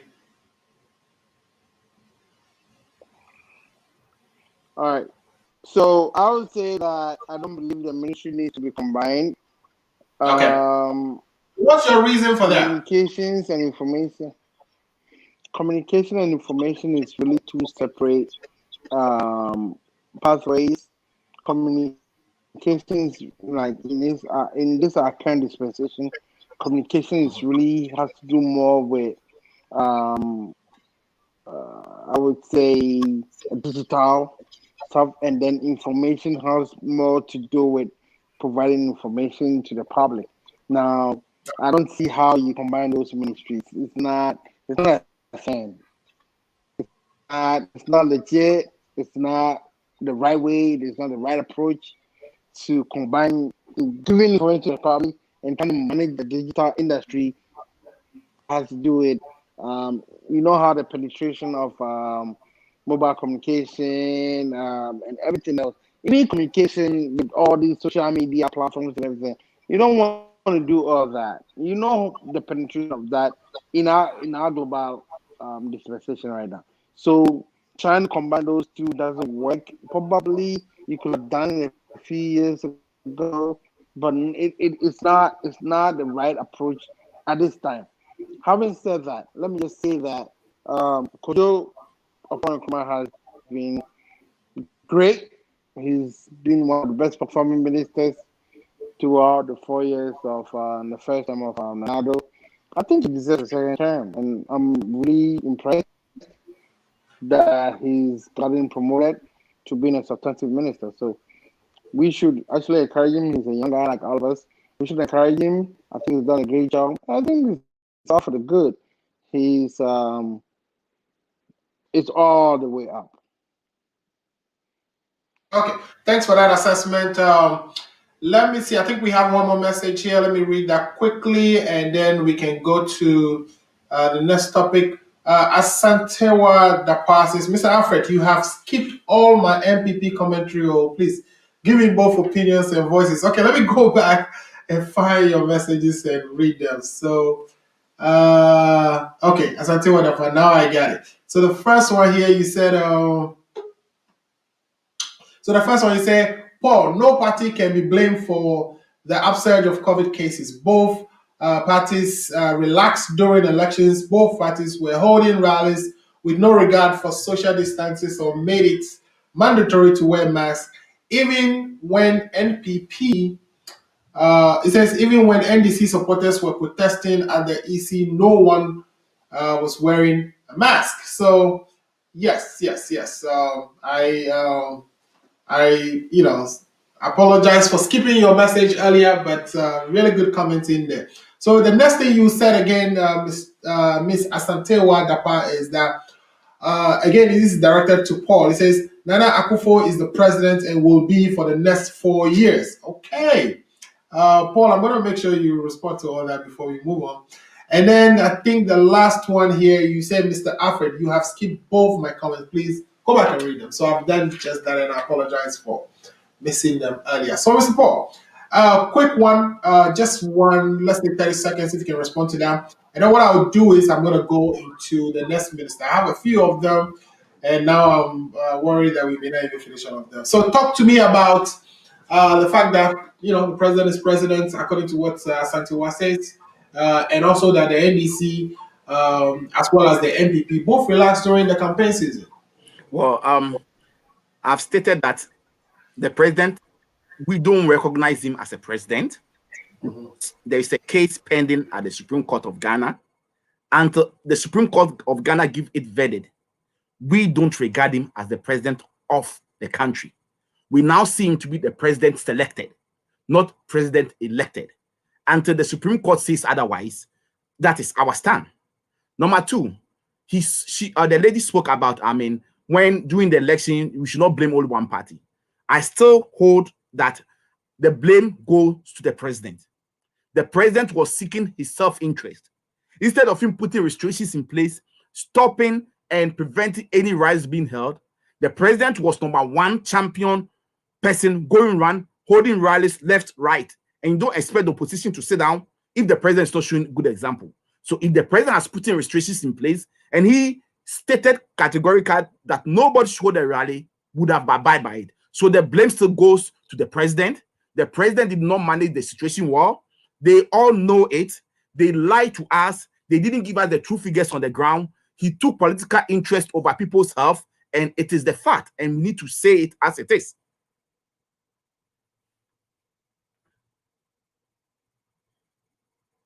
We can't hear you. You are on mute.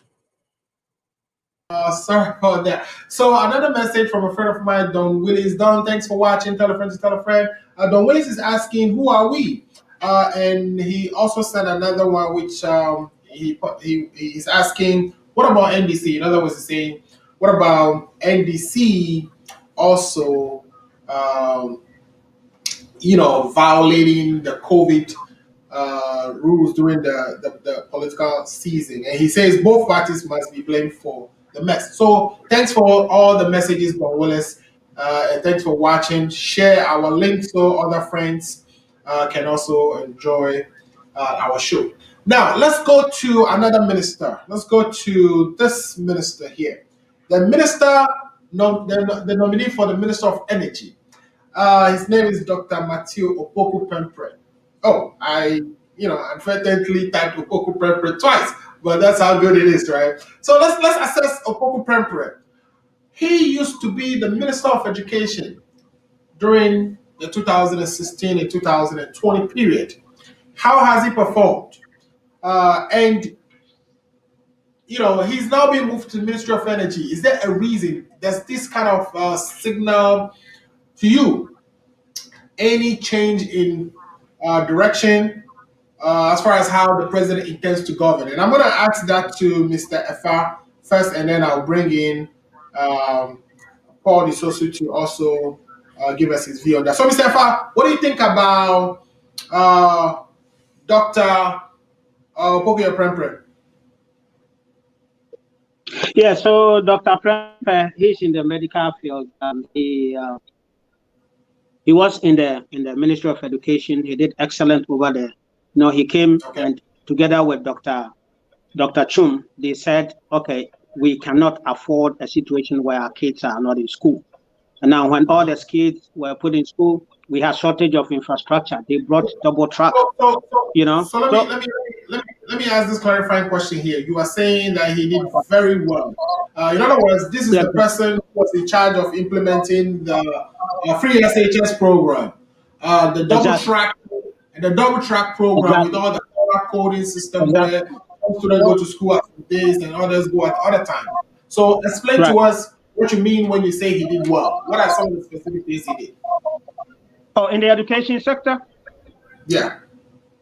Okay, so I'm mentioning specific things that were not there that he put in place. Free SHS, the fact that all those who qualified to go to free SHS were, he ensured, being the president's policy, he ensured it smoothly. And when there were challenges of, too many people going and less infrastructure, the double track came to take care of that, which our friends on the other side will take. But he did work that sector. In addition to making sure that all aspects of the education, from basic to tertiary, is something that something that we can be proud of as a people, as a nation. Now, going into the Ministry of Energy, one is going to say that this is somebody that don't have any prior knowledge in energy and stuff like that. The work of the minister is managing the ministry in such a way that everybody that is in there becomes efficient and deliver on the policies that have been laid forward. So in the energy sector, we want to ensure continuity of energy so that our industries can grow. We want to make sure that we are maximizing our use of solar energy, other form of energy in addition to the one that we have, continuity, so that our industrial agenda will be upmost and not a situation where we're going to have cuts that affect industry group and other stuff, and also put in place and make sure that these gas that we are coming in, how we make sure the Ghanaian benefit from all these infrastructure that we talked about last week become materialized, and we are coupled, because we cannot afford to say that we are going to industrialize without a shortfall in energy. So this is a man that has shown a track record of being excellent in education sector, and he's going to be good in the energy sector. So I mean, he's a good pick, I would say. Okay, great. So in your assessment, you think he's done so well in education that he should be rewarded with helping us industrialize by providing, the same efficiency in the energy sector. Okay, let me now transition to, let me go to Mr. Paul Disosu to assess the performance of Dr. Pempre.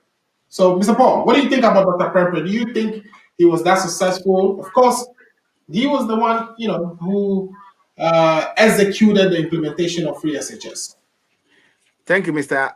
Amuzu. I think before I go there, my friend Kaka, he has a lot. They are in charge, and I'm surprised that his network is very bad. He should go and get a high-speed internet so that we can hear him very clearly. When come on, that's low blow. The man is in a. He's breaking a lot. I'm not hearing he's breaking a lot. So yeah, just maybe of where he's picking our call from. They are the government in power, so they should get a good internet and let's debate. Don't do that. All right. Anyway, Dr. Napo is it's a disaster to me. Why am I saying so? Mm-hmm. Look, the Ministry of Education, okay, to be one of the most serious and most important sector that we should not joke with. The MPP government led by Nana Addo Dankwa Akufo-Addo put quantity over quality. The MPP government put quantity over quality. The free SHS of the free secondary school education is not something that is their baby. It is in Ghana's constitution. It was written down that as we move on, all secondary school going, students should have education free. That is why the NDC government, under His Excellency and under the brave John Mahama, implemented the progressive free SHS, whereby their students were not paying fees, and it was going to go on, and we started building extra classes, extra dormitories to accommodate, the numbers. When we get there, then we'll convert and cut across all for everybody to go in. How did we get this government doing? Once again, this government lied to the good people of Ghana and told them that they are going to implement universal free SHS. The good people of Ghana voted for them, and when they came into power, what did they do? They implemented the progressive, which the NDC was doing. Don't forget that when they came in, they started with the first years, second years, and the third years. That's how they started. And it is termed as progressive. It is not universal. It was never universal. So they lied to the good people of Ghana in that aspect. The most dangerous part of it is that because they were not well prepared, it was a political campaign, a mischief they threw to the eyes of the good people of Ghana, which they were supposed to, fulfill their promise. They were forced to introduce double track, where they call the red, gold, green. And we named it the red, gold, green because there were some people who were going to school 2 months. They'll come and stay home 3 months, and the others will go to. It was a disaster. Look, education should not be subjected on quantity over quality. When we are talking about education, we need to bring quality. We need to train quality students so that in the near 20, 30 years to come, we have people who will take over from us. I would say Napo was disaster. He couldn't manage the ministry well. That is the reason why he's being pushed to another ministry. And I can confidently see him, creating another disaster at the energy sector. And I will not be surprised if the Supreme Court make a decision. I think all these ministers will not even be serving. We'll get new batch of, competent ministers who will take over the affair of the nation, and we'll show them how to manage the country. So as for now, I like the way you always find a way to bring it to the petition, but thanks for that submission. I think that was good. As for now, it's a disaster. He didn't well, and let me admit over here, his deputy, who has now been appointed as the new Minister for Education. Yeah. Let me be honest. I think, when he's given the opportunity, he may be able to do something as compared to that. But Napo was a failure, and I think he's going to fail at the energy ministry. And don't be surprised, we are going to continue to host this program. I hope my good friend Kakapi will be still hosting the program with me. In the next, if things don't change and they have to, it's that the Supreme Court affirmed that Nana Addo won the election. Don't be surprised you're going to see doom so before the end of this year. Don't be surprised. So, and I am cautioning our listeners that energy sector is going to be a disaster under NAPO. That's what I have to say. Okay, great. Thanks for that submission. Let me bring in Dr. Erasmus Satajinfi to also give us a quick assessment of the outgoing Minister of Education, who is now being nominated for the Ministry of Energy. I think Napo did a wonderful job in spite of the challenges we faced. I mean, implementing a free SHS program was not easy by any stretch. You have to understand that we are dealing with a group of people who said implementing free SHS was not even possible. So coming in, implementing, we even in the LPP, we were actually scared of how we were going to navigate this process. We got Napo, we got Dr. Duchin, who was in California. President brought him in to assist Napo, and we were able to really implement this, execute this marvelously. Look, as a businessman, I'm an entrepreneur, so I'll tell you one thing. It's a life lesson. The idea, formulating the idea in your mind is just not enough. You should be able to move it to the point where you execute. A lot of times, look, I know a lot of people, they have ideas. I have this money here. How am I going to put it to good use? You formulate the idea. How are you going to execute based on a plan in your thought process? We were able to execute. Mind you, NDC, Muhammad, cohort, everybody said free SHS was all possible in Ghana. Right. We were able to execute. Who was the minister? Napo.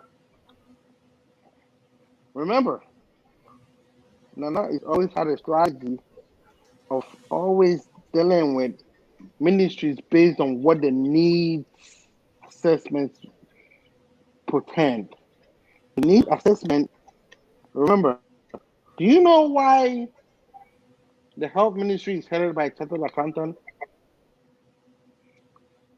No, tell me. Mr. Adimambedu is a chartered accountant. Yeah. His son is a personal friend. I work for Mr. Jimambedu at Gamot. He is somebody I know personally. He is a chartered accountant. He put a chartered accountant and a ministry.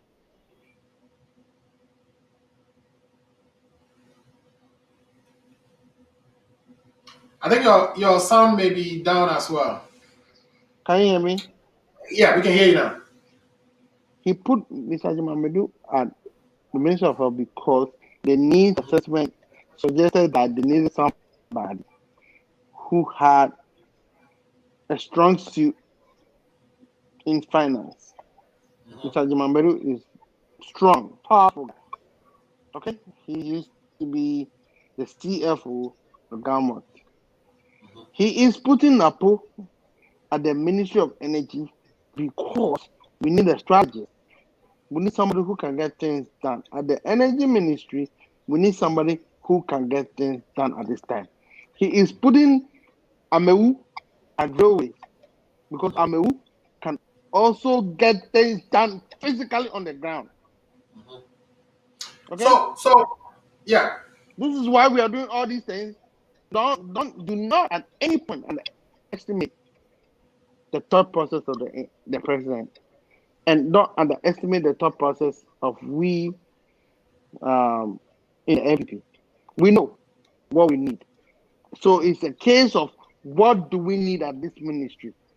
Who is best suited to get the needs achieved?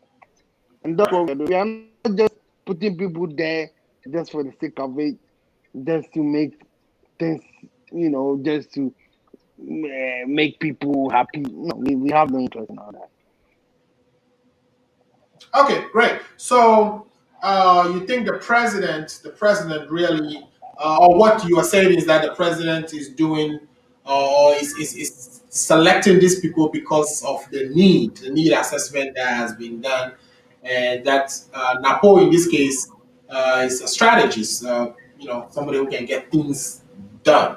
And that is what exactly we needed at the Ministry of Education.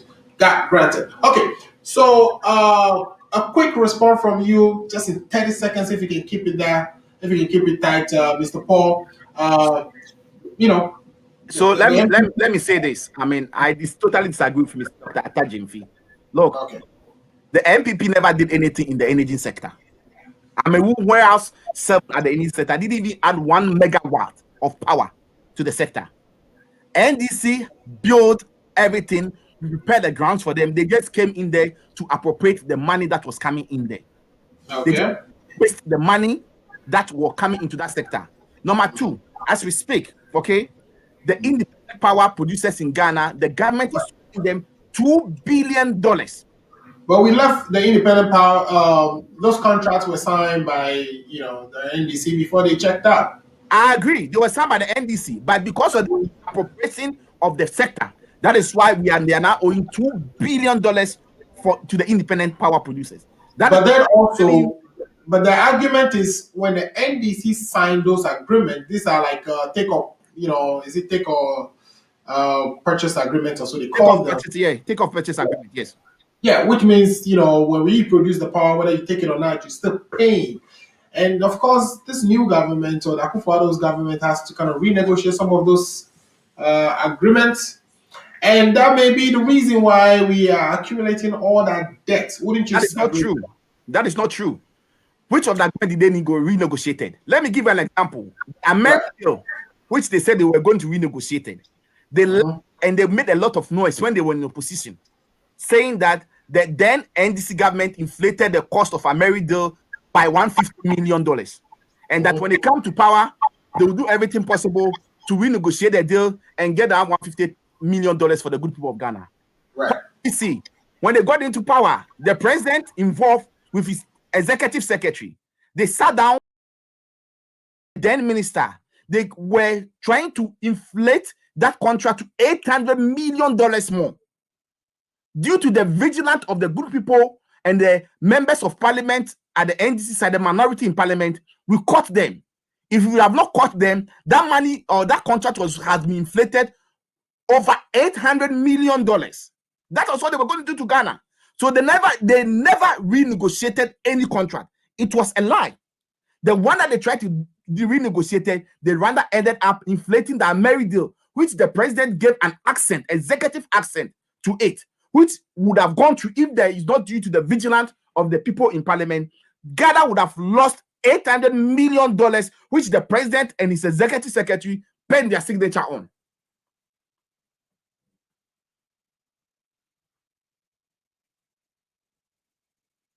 Hello? And then, can you hear me? I can hear you. Great. Let me read a few comments. I hear what you say. Let me read a few comments, and then what we would do is I think you let Mr. Dr. Atajimfi to come and tell us. I've stated that the one that they negotiated, they rather inflate the cost. I've stated it. You should come and say it's not true. All right, we'll have him return to kind of tell you whether it's true or not. But in the meantime, let me read this message from Santewa again. So Muhammad did not hold rallies. Isn't he competent enough to know that everyone should wear masks and social distance? He doesn't need an example to follow COVID protocols, especially if he thinks he can lead a country. He should have shown leadership skills and made it mandatory for everyone to wear masks and social distance. So that's from Santewa Dapa. Our boss, Steve Dye, says, great show, Alfred, and your guest, Paul, was super. Kakape being KKP, as usual. Doctor was great. So, Doc, compliments from our boss to you for the good job. Asante was that leadership by example. Leadership by example. The president should have shown a good example and would have followed. This shows the president has failed. Based on her comment, she has admitted that the president has failed. Right. Okay. Let me take the next one, which is from Don Willis. He said he was good because he had a very good deputy of education. So he's saying that Mr. Dr. Prempre Napo was good because he had a good deputy. The next one again is also from Don Willis. Don Willis says, please stop the propaganda and be real. And then again, Don Willis says, NDC and MPP are both playing with education of our children, and we need a different narrative. Okay, great comments so far, Don Willis. Keep them coming. And he has the last one for us, which says, boss, it is our money. Great job, NDC. So the NDC, I guess you are getting a thumbs up for some of the submissions you guys have proffered so far. Okay, let's take a quick break. And when we return, I have a few more of the nominees that I want to bring up. But this time around, we want to do it very fast. So bear with me. We'll be right back.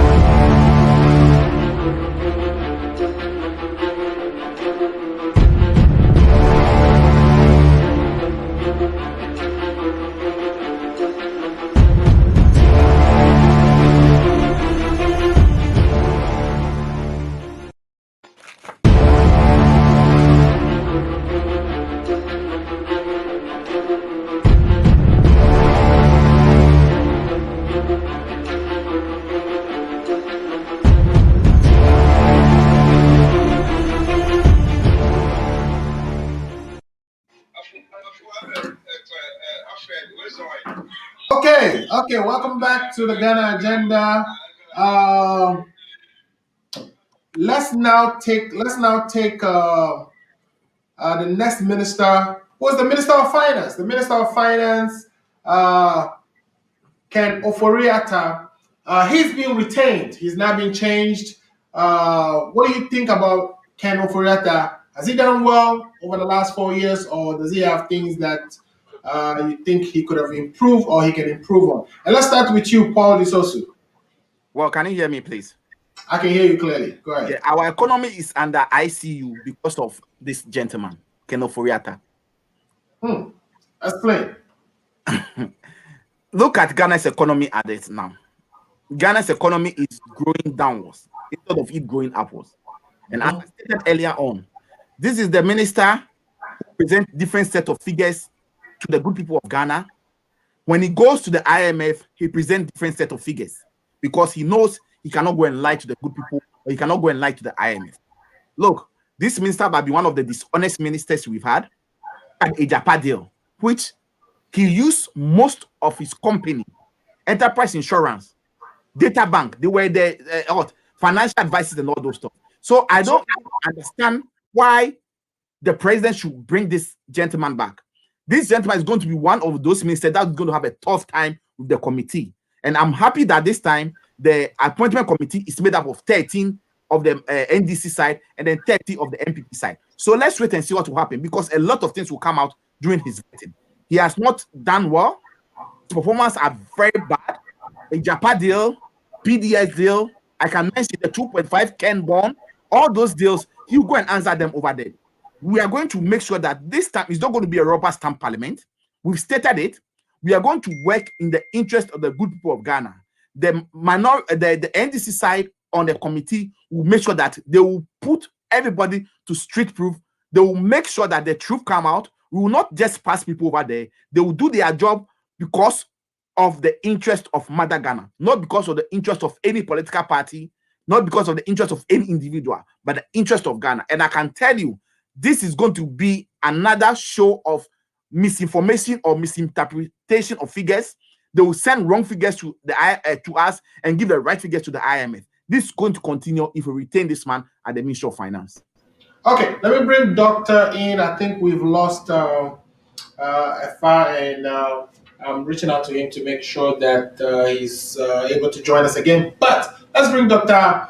Erasmus Atajenfi in. Doc, are you still with us, Doc? If you are, I guess my question to you is the Honorable Ken Ofori-Atta has been accused of, providing keeping two different sets of books. One for the IMF when he needs to go and explain to them, what's going on with our economy, and then he keeps a completely separate one for Parliament when he comes to talk to we, the Ghanaians. What is your assessment of his performance over the last 4 years and the fact that he's been retained for the same position? So there's a little bit of confusion on the NDC side, and I think people need to be aware. NDC, they have smart people. I don't even know why they don't do this. Regulatory books and accounting books are quite different. Sometimes you have to present your regulatory books to the regulatory agencies based on certain criteria. While it might appear that they are largely the same, it's not always the same compared to the accounting income statement. So, for instance, there's Alfred, you are a CPA, tax books and tax balance sheets are different from actual income statement for instances like a bonus depreciation, for instances on how you want to recognize bad debt and stuff like that. These are things that are common knowledge. So for the NDC to use some of those instances as political bait, as political point scoring, is quite disappointing. It almost appears that they are, no disrespect, they are unintellectual. Okay, you go to a regulatory framework, you present your books as the regulatory agency wants you to present the book. So the pieces that they picked out to say that Ken has presented a book that was different from what they presented from Parliament. They presented to Parliament what the actual standpoint was, and presented it to the regulatory agency what the actual regulatory agency compliance requirements are needed. Nothing foul took place. I don't even know where and how we are having any type of argument about these things. This is common knowledge in the intellectual space. I'm surprised that it's even something that we even have to talk about. The people in NDC actually know this. Ken hasn't done anything wrong. I don't even know why we even have to discuss it. Right. Okay. Yeah. Of course. The IMF is not making any. The IMF is not making any. Doesn't have any comments about those. Yes, two they haven't created any fuss. They haven't said anything negative about anything. I don't even know how this even becomes a political tool. It's just rather sad. So Paul, let me just tell you this. This is an accounting thing. Okay, this is an accounting and finance thing. Maybe you're not an accounting and finance person. Those of us in the frame, in the space, we know this. Okay, there's no problem. Okay, cool. So you've heard it, Paul. Alfred. Yeah. You know the IMF will not mingle in our politics. You know that. It's not. They're not mingling in our politics. They just don't have to comment on something that has been done right. They are not mingling. Dr. The IMF will never. I'm telling you, let me educate you. Take the education from me. Can you let me talk? Take the education from me. I'm not going to take an education for you because you are playing politics. I'm not even doing politics here. You are doing politics. I'm saying it's a fact. I'm not. Let me tell you this, Paul. I'm not here as an MPP person. I'm here to educate our listeners here. And I'm telling you, you take the education from me as an IT person. I'm telling you, there are different sets of books when you go into different spaces. Okay? Yeah. So let's agree to disagree, right? There are different sets of books for different spaces. For example, for we the accountants, we keep tax, financial statements, and we keep another separate one for income statement purposes, so for reporting. Yeah. But that's not the issue here. The issue here was the fact that the banking sector cleanup expenditure was not captured as part of our when we do calculate our annual expenditures, we don't add those ones. So that was the case. That was where we're having the variations between what was being reported and what was taken to the IMF. Apart But from the banking sector, also the mining sector. energy sector. Exactly. So look, but, these figures. But they can't disclose this to the parliament. So we know them as expenditures that were incurred, but just that for purposes of reporting to the IMF, because these things are one-time expenditures that they were not captured on the books. I'm not an economist, but the simple basic fact is that he keep on reporting different figures to the IMF and reporting different figures to the Parliament of Ghana, where he has to be honest. The people of Ghana, he has refused to do that. And also, let me state over here, when we come to the banking sector cleanup, I think that Attack will definitely, if he owns a business that is about to collapse, and he, if he can put $9 million into it to revive it, I'll do that than ending up collapsing the business, ending up spending $21 million in that. I'll do that. Okay. I'll do that. What I'll do is Paul, I know you are leaving, right? We have to come back at some point and talk about the banking sector cleanup. I know that is a very convoluted story that we definitely need some time to deal with. So I'll bring an economist from our end to face Dr. Tajimfu. I'll not come in. Dr. will not come and bully me. I'll bring an economist to face. So I'm admitting that he's bullying you. Okay, so he's not bullying me. He can't bully me. He can never bully me. But when you want to go into the banking sector itself, I'm not an economist. I'm an engineer. I'll bring an economist on the show to debate him. That's fair. So let's do this. I know you said you have to be in another meeting, so I'm going to bring the rest of the candidates, the nominees, quickly. So you can give me like quick review, my quick view, right? Your quick view on each of them. So let's look at Dominic Nitiwo. Dominic Nitiwo was the defense minister. He's been retained. What do you think about Dominic's performance over the last 4 years? He will go and explain at what happened at Ayawaso. It is waiting for him. He will go there to explain. He will go there to explain what happened at the Chima's out. He will go there to explain. He will go there to explain who called the military into the Parliament House on the 6th of January 2021. He will go there to explain. So he should go. We are waiting for him. Okay. Let's then look at the Minister of Education nominee, Dr. I don't have any issue. I don't have any issue with this, Mr. Dr. Yao Duchuma. I mean, I think the consensus is Dr. Duchuma is really good because his performance is one of the the best among at least all the Akufo-Addo ministers. Would you agree with that? Well, I'm not going to say yes or no, but I just want to say that I want to observe him in the education ministry. Let's see what he can do. That is only if by March ending, if they've not been kicked out of power, that the power have been taken from them. Okay, I know you were going to say that. All right, let's also take a look at Mr. Ambrose Derry from Interior Minister nominee. He's the minister who went to the commission that was set up by Nanado, and he went and said different thing, and his police chief went to set different thing. All those things they will go and talk about it at the commission. Looking forward to this committee level discussions, right? Yes. Let's look at this Alan Chamante for trade. Trade. Alan Chamante trade. I would say maybe.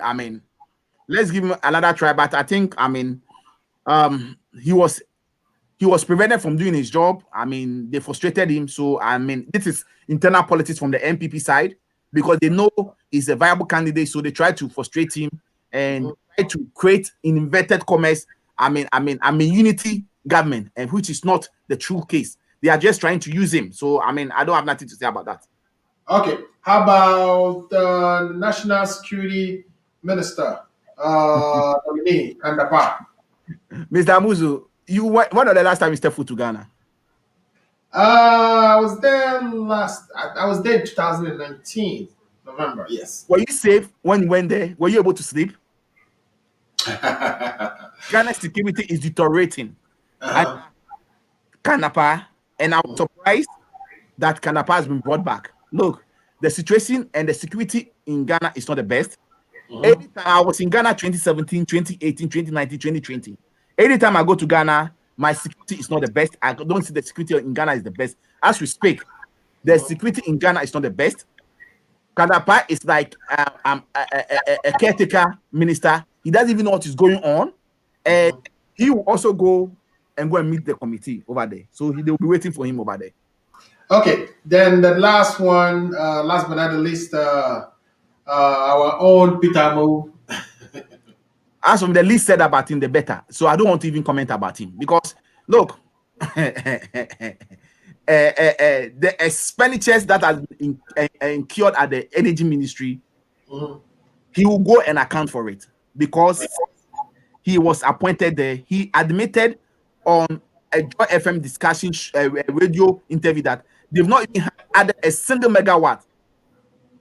So therefore, a lot of expenses that has gone on there, the books will be looked into, and then he will be there to answer questions. Okay. So that has been really good. I know you have limited time with us. Let me listen to Dr. Atta Jemfi, then I get off. Let me listen to what he's going to say. You want to listen to Dr. Atta Jemfi? Okay, Dr. Atta Jemfi, let's do the same exercise, right? I'm going to take you through the ones that I've shown to him. So we start from Dominic. You've already talked about Ken Oforiatta. So let's talk about Dominic. Dominic Ntifo, who is nominated for the defense minister. I think he's done a wonderful job. The military is happy. I have friends in the military. They're excited. Do you know that during the elections, NDC propagated a storyline that the military or the special services people voted for them? And when it actually came out, they actually lost in the special election. The NDC lost. That's one thing. Ntifo, he did a great job. The reason why we are maintaining him. Okay? We can move to the next person. Ntifo is great. Let's talk about the minister nominee for education. This freaking goes without saying. This is the California Education Board person. He's done a great job in California. President actually tapped him from California. Great guy. MPP USA. We love him. He's doing a great job. We at MPP USA are actually proud that we have one of our own who's occupied a ministerial position. And we love that. We love that. He got a great job. Great job. Free teachers. Okay. Derry. Andrew Derry for Minister of Interior. We don't have a problem in Ghana. Well, what do we have? There are no problems. Look, for us, there are issues like the police. There are issues where. Let me tell you something. Okay. Let me say this. For as aggressive as NDC is, for political power, for as aggressive as Paul DeSoso is, sitting in Massachusetts, these people are aggressive. They want power. We have no problem, Ghana. This is the Interior Minister. Everything is going as planned. What else do we need? Do we have a problem? We don't. I've been look. Paul. Yeah, but we have issues where people start doing investigations going on. We have less incidents of armed robbery. We have less incidents of anything. The only thing that we have is market burning. Of course, to propagate their own agenda, having lost the election. We know NDC people are doing it. But there are so many instances of police misbehavior where people were shot, and we still during the election misbehavior. These are people who were trying to disrupt electoral activity. These people. But you still expect an investigation, right? Of course, we are going to investigate. Of course, we have a plan to investigate. Which is why we've got the minister to investigate. This is not something that we are taking lightly. We are not taking this lightly. We are taking it to the highest echelon, and we are going to investigate and bring the president responsible for it to book. There are no problems with that. This guy has done a wonderful job. And we want that to continue. Okay. Okay, good. Alan Chamante for Minister of Trade and Industries. I love Alan. He's in charge of 1B, 1F. Yeah. We love this. We have 191 coming on board. So far, we have 61 before elections. We're on track. This guy is in charge of the industrialization of Ghana. What more do you want? Do you want something else?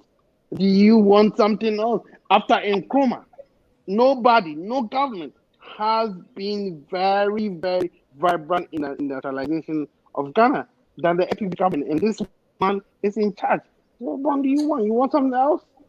Well, now, is he running for president as well? Do you know? I don't know. I can't tell you that. Okay, great. All right. Then Kandapa. Ken is doing great. After NDC tried to disgrace the man with some phantom video, WhatsApp video, this man is doing a great job. We've been able to stop a lot of this Sakawa movement in Ghana. We've been able to actually get a lot of the activity of that. Right. And I don't know why we want to change somebody who's doing a good job. Okay. The man is a great guy. He's a workaholic. All right, let's go to the Volta region and assess the performance of Peter Amau. Minister of the Year, new MP of the Year. Oh, Minister of the Year, new MP of the Year. Oh, Minister of the Year. What is his achievement in the Ministry of Energy? What has he done? This guy was able to solve our energy crisis. He was able to ensure that all the excesses that we had in the energy ministry were dealt with. Look, this guy is a freaking hard-working guy. He dealt with issues as they were presented to him. Okay? He dealt with, do you think the voter region, MPP has never won a seat in the voter region? This guy, you know, if I was going to talk... but technically he didn't win that seat, right? Because they have to if I was going to talk in my street language, I'll use some choice words to his benefit. But I'm going to tell you, this guy, he's the man.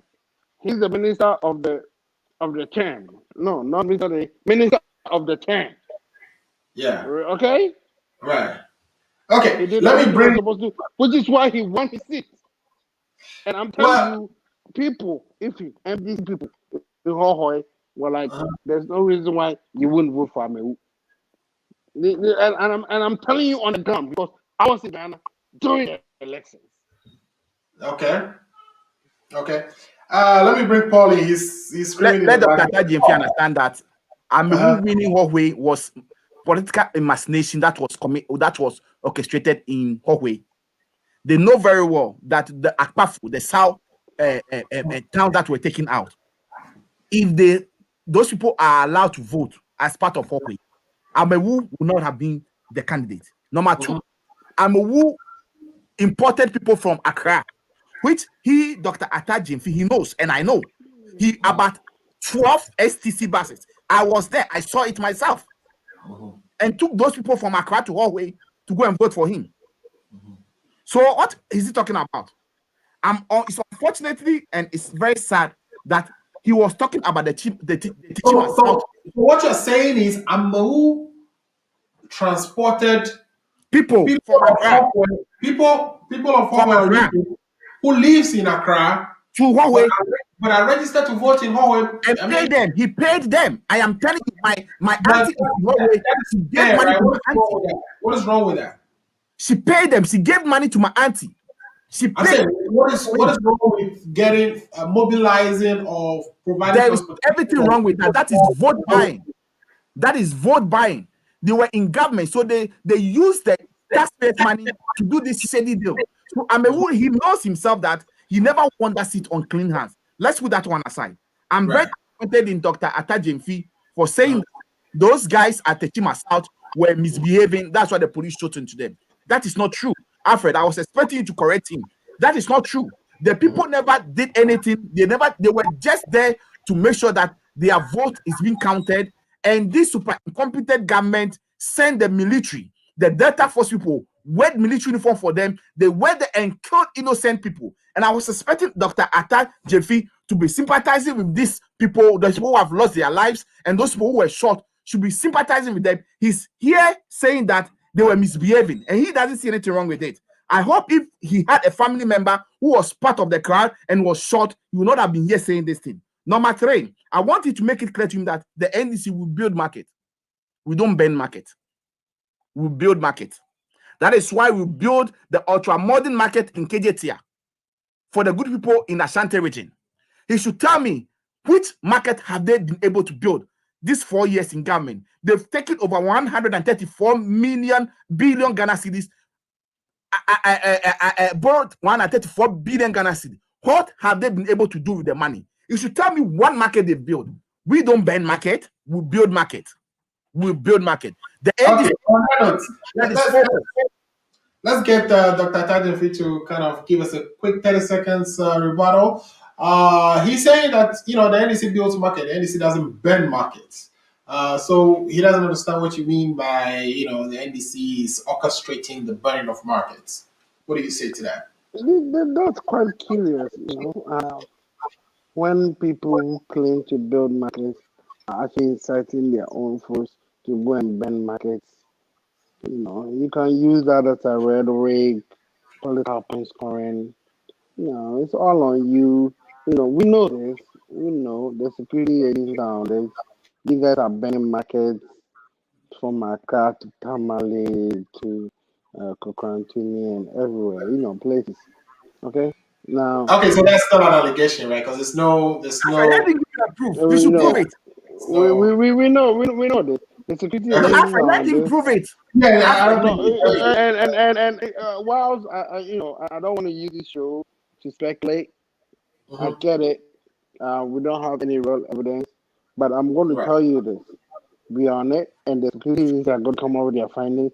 But we know these people are behind these market building banners. Okay. So let me read a few comments, and then we talk about the Monetary Policy Council's meeting that is going to happen this week quickly, and then we bring the show to an end. So a few comments came in since we were busy analyzing and reviewing the ministerial nominations. So one from, I don't know if we read this already. It says, well, Ghana has been ranked the most peaceful country in West Africa and third on the continent according to 2020 Global Peace Index report. So many African Americans are moving to Ghana because it is so peaceful and safe. Please watch which Ghana are you talking about. This is coming from Asante Wadapa. So Asante Wadapa is saying we are rated very peaceful. And okay, so Paul is going to be dropping off from us as well. Okay, then the last one here, another comment here from Asante Wadapa say Ghana has level 1 travel advisory and is generally safe to travel according to the U.S. Department of State. Please, you can't say this information is false as well. Okay? Thanks for sending your comments in, Ms. Asantewa Dapa. And thanks for watching. Tell a friend every Sunday that the Ghana Agenda is getting really interesting. The panelists are very much on top of the issues. And Ras Akolache says, I love Alan Chamate, but to say he is industrializing Ghana is patently laughable. 1F has a nice ring to it, and that is where it stops. We have a long way to go. We cannot industrialize when we have a glut of imported goods choking local industries. We need a balanced approach. Okay, so thanks for that comment too, Mr. Russ Akolache. I'm going to take a quick break, but when I turn around, we want to talk about the Monetary Policy Committee, which is a division of Bank of Ghana formed in 2002 to stabilize prices. And they do that through the deployment of monetary policy tools like the monetary policy rate. They will be meeting again. It's enshrining the the act that formed them, which is the Bank of Ghana Act of 2002, which is Act 612, give them the power to do so. So when we get back from this break, we will look at the pending meeting of the Monetary Policy Committee. We would first of all look at the last meeting, which was held in November, and what came out of that meeting. And then we would, based on that analysis, see if we can project what would come out of the next meeting, which is going to be the 98th meeting of the Monetary Policy Council to take place between January 26th to January 29th. We should expect a press briefing after that meeting on 1st of February, where we will find out what the new monetary policy rate is. So we take a break. When we get back, we will go right into looking at Monetary Policy Council's pending meeting.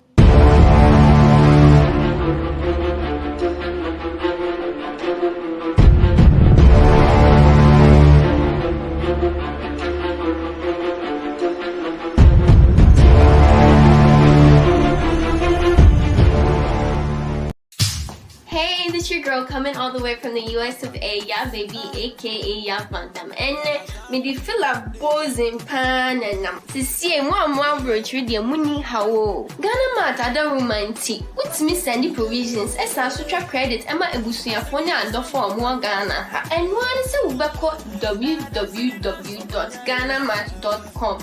And they would say, boy, a sharp connection. www.ghanamat.com. Let Chomu provisions in credit. Na Vilianga Zankasa. I have friend numbers, Nana screen as Ghana Mat, ye crano.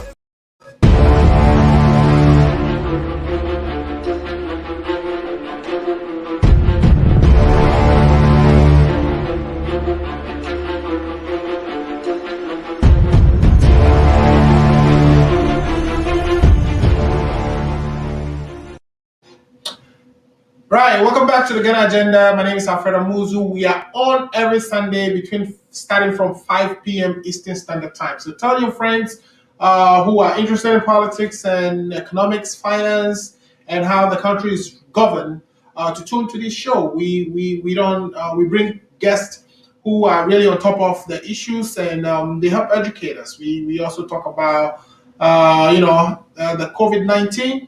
A pandemic that is affecting the entire world, and how that is actually unraveling in Ghana. So this show is a fan or viewer powered show. We take your comments, we read them live, and we welcome them that you participate. You help us do the education by asking from our guests very relevant questions. So what I'm going to do now, Mr. Tajamfi, is take us to the meeting that we are expecting to start from the 26th of January to 29th, which is the Monetary Policy Committee meeting. This meeting happens every 2 months. It happens every 2 months. The last time this meeting was held was in November, which is the 97th policy meeting. And out of that meeting came certain things that we want to look at. We want to look at the rates they set. We want to look at the composite indicator of economic activity, which is all the indicators of economic activity combined, so that we can have a good understanding of whether we expect the economy to grow, to contract, based on what we've seen with COVID so far. So I'm going to bring some charts up, and when I bring those charts up, we will look at the trends of certain indicators and then use that to help analyze the Ghanaian economy. So without much ado, let me start with the first one here, Mr. Jemfi. If you can help me with this analysis. The first one I'm going to bring here is the real composite. I don't know if you can see that, the real composite economic activity chart. So what you can see, let me actually take out this banner here quickly so we can see the whole thing. Okay, so what you can see is a spread from September 2018, November 2018. So we are tracking it from September all the way through September 2018, November 2018, then January 2019. So we're going from 2018 all the way through to 2020. And what you see is the composite indicator of economic activity. What this means is that, your constructions, your travel, and we're going to look at all the things that actually go into this composite. But what this composite is looking at right now is telling us that in March, when coronavirus happened, you could see where the drop actually happened in March 2020. There was a sharp drop of economic activity. And I think that was about 1.9% contraction. In other words, the economic activity has contracted, right?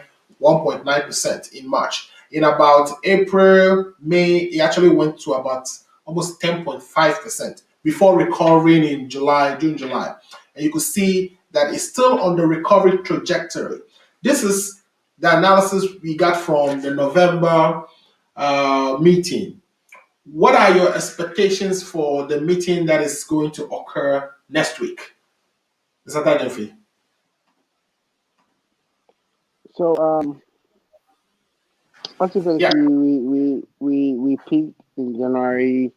We started dropping as Corona hit. We all know Corona, as we got the information from China and the US, it kind of started dropping. We dropped, in February, and then we even dropped further in March. We flattened out in April, and then as the government started realizing that the pandemic wasn't as severe in Ghana as it was in other places, after we hit it and they eased restrictions, we kind of like eased up a little bit, went up, and we went on since. Now, if you look at the monetary policy report, Corona is all over the report. Even when the government reduced their discount rate or the monetary policy rate, which kind of encouraged lending, there was no economic activity to apply it to. So, for sure, lending increased, people to the loan, but economic activity was low, so inflation for a fact was also low. Inflation actually dropped. Interest rates, of course, interest rates related to the monetary policy dropped. A lot of everything, Corona was on top of everything. Our balance of payments, even though we received less money from our exports and everything, we still had a positive balance of payment, which goes to show that our Corona kind of impacted everything. Right. Bottom line is government intervention, stimulus packages played a big role in the economic activity. This was more like an artificial economy where you couldn't place any type of real analysis to it because government intervened, much like the US. So even though with lower inflation, economic activity improved, but we also know that everything that happened had to be related to Corona. And so we can really, our assessment is always going to be impinged by the Corona activity. Okay, so economy is definitely on. Economy is definitely on a recovery trend. Yeah, for sure. But then we have to see where Corona kind of we get the vaccines in, people get taken care of, and see the real impact of what the monetary policy rate did. Even though lending is increased and everything, banks are willing to lend. I mean, capital ratios are higher than normally expected. But of course, it had to do with the fact that government increased capital requirements. So we do know that's going to be a fact.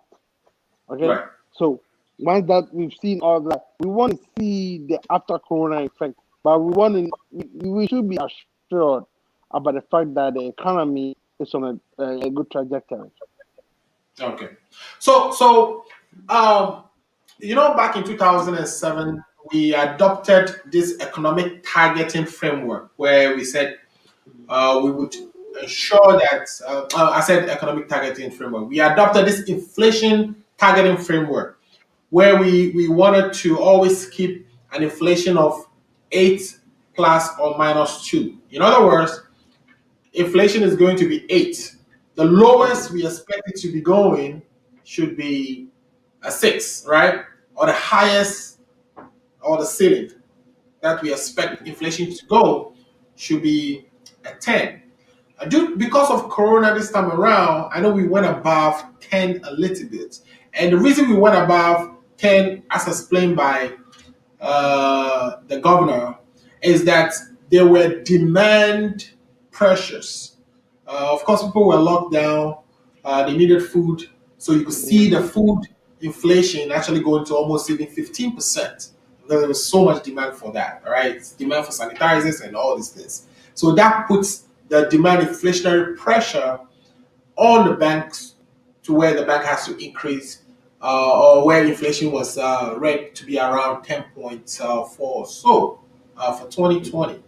Now, in November, the governor also said because we are recovering, there is now a supply side constraint to inflation, which we are also going to face. So, do you see interest rates or inflation stabilizing, or do you see that perhaps next week meeting will come out with a higher inflation number than expected because of the perceived supply pressure? Supply pressure meaning that now that we are recovering, and you can see even if we open up the composite to see what are the various things in that composite, that economic activity composite, you see that industry is beginning to produce based on the electricity consumption in industry. And so there is a lot being produced that there's not enough money to purchase. So there is this supply side sort of pressure on the inflation as well. So how do you square both? Do you think we are going to see inflation going up, or do you think it will stabilize as we wait for the next meeting to come through and have the press briefing? In my estimation, I feel like inflation is going to inch up slightly because of the Christmas, the holiday season. People are spend more. Yeah. There's a little more economic activity because of the holiday season. So we will see a little bit more of that. I don't in the long term, at least until Corona is until at least we get the vaccines to Ghana. Corona is eating up. There's a lot of skepticism. People are a little scared right now, and it's going to contract the economy. So while maybe this meeting is going to show a little bit of more promising results of economic activity, this is going to also contract in the next quarter, and so we should expect all that. So again, economic activity is going to inch up the dollars, all the good numbers. Inflation going to be high, lending higher, because to be sincere with you, people felt the corona in Ghana. People actually felt corona was actually gone, so economic activity had almost returned to normal. So Right. we'll see an inching up of that, but now that people see the spike, people are going to recoil, and not this quarter. Maybe I'm just projecting further. Not this quarter, but the next quarter, we're going to see that economic activity, which is going to impact the results as we see it going forward. Okay, so I was just trying to peel into some of the details here quickly, and then before we bring the show to an end. So I'm looking here now at import and export. So you can see that import being the blue dash lines, and export being the solid red line. You can see that even exports was on decline starting around December. Of course, December, you can see how export goes way up. Of course, Christmas and, businesses are very actively exporting things out of the country. So is import. Import, you can see right around November, December 2019, of course, we had imported a lot, so you could see, it rising and forming a little bit of a apex there. And then there was that sharp decline in January 2020 to kind of match with, of course, coronavirus hitting China, and therefore a lot of the things we import from China kind of went down, or we are no longer importing. So you can see that sharp drop, and then it recovered a little bit before March. And when March hit and we closed the borders and quarantine, you see the drop in imports again. But for some weird reason, exports went up. So I don't know what actually was getting exported at that time frame. But then you can see the trends as we go, right? But if you look by September time frame, we are beginning again to export a lot more than we were importing. What do you expect import and export to land in this policy meeting that is going to happen next week? Do you think because of Christmas and of course the pace of the recovery, the election, and all the things that happen, that we'll see a jump in how much we imported as one of the things that come out of this meeting? Yeah, I mean, I tend to agree with you. But then again, you have to also acknowledge that because of Corona, the drop that we saw from January all the way to March, the little spike that we saw, and the vicissitudes of it, the ups and downs. We know it all had to do with the fact that we had a pandemic going on. Well, where is that going to export to? We're going to export to UK, US, Asia. China is one of our biggest. We had big restrictions, and I'm not sure that the exports we are mainly talking about cocoa, gold. We are talking about gas, petroleum. The petroleum, of course, because the price dipped from $65 to about 46 or so. So that is also reflecting in that export number. You could tell. But then again, people are going to be, when we talk about oil, people are going to be hedging and waiting for prices to inch up higher and all that. I know our prices, our balance of payments were heavily impacted by the low level of crude prices. So we do know all of that. What we need to recognize is we had a situation, other countries that we export to had a situation. We are not going to be able to navigate it so easily. It's going to impact our economic activity. Okay. Let's take the last chart, which is kind of to decompose the things that go into the CIEA, which is the composite indicator of economic activity, which is kind of bringing so many different, because you can't predict how the economy is going to behave based on one indicator. So, the Bank of Ghana, in its wisdom, came out with this composite indicator, which kind of it's a few, which has a lot in there, and you can see that cement sales is one of the things that are in the composite. SNIT contribution by the private sector is another. Industry consumption of electricity, it's also part of the component. Imports, part of the component. Export is there. VAT, domestic VAT collections, port activity, which means all the things that are coming through the ports, either the air or the land, the seaport.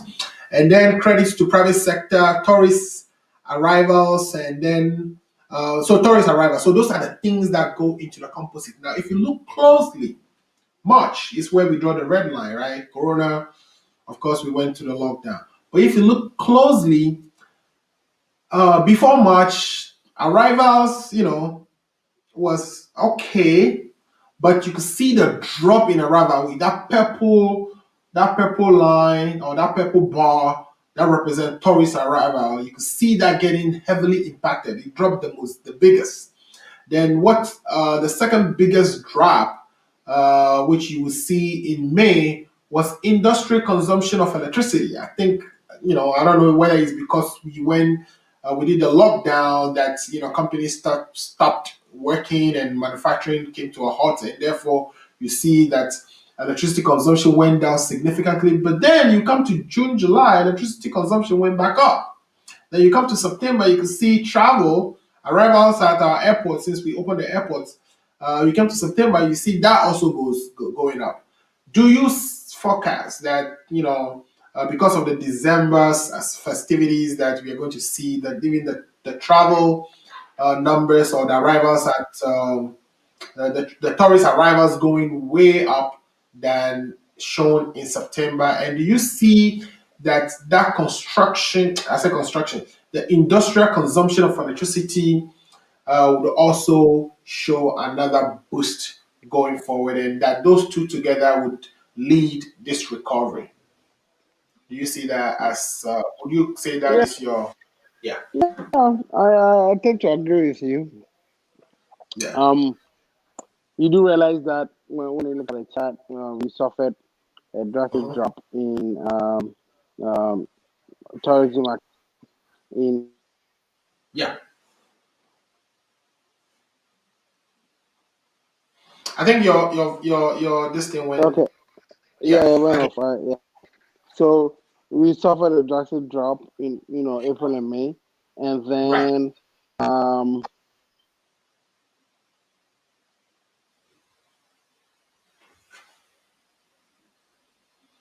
Yeah, I think I lost your sound. One more. Yeah, can you hear me? If you can hear me, or if you can, I can hear you. So go ahead. Can you hear me? Yes, go ahead. Hello. Yes, go ahead, Dr. Tajenfi.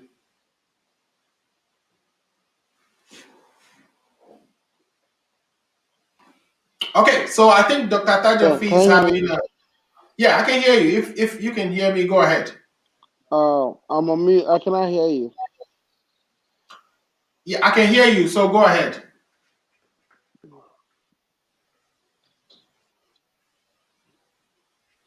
All right. It sounds like. Go ahead, Dr. Tajenfi. I can hear you. So go. Finish what you were saying. Yeah, go ahead. Finish what you were saying. Okay, it appears we're having a sound issue with Dr. Tajenfi. So what I'm going to do is, there was one thing we wanted to talk about today that we couldn't discuss because either we were having, in one form or the other, sound problem or video problem or connection issue. So and that thing which we couldn't talk about today is the courts. What is happening in court? The petition. We know that the petitioner had filed certain amendments to the case to kind of position who the petitioner is asking the relief for a rerun with, because in the original petition, it appears it was stated that the petitioner wanted a rerun of the election between him and the Electoral Commission. So an amendment was filed to the petition itself to correct that. The MPP also, or the respondents, the second respondents, also filed an amendment to his response to the petition.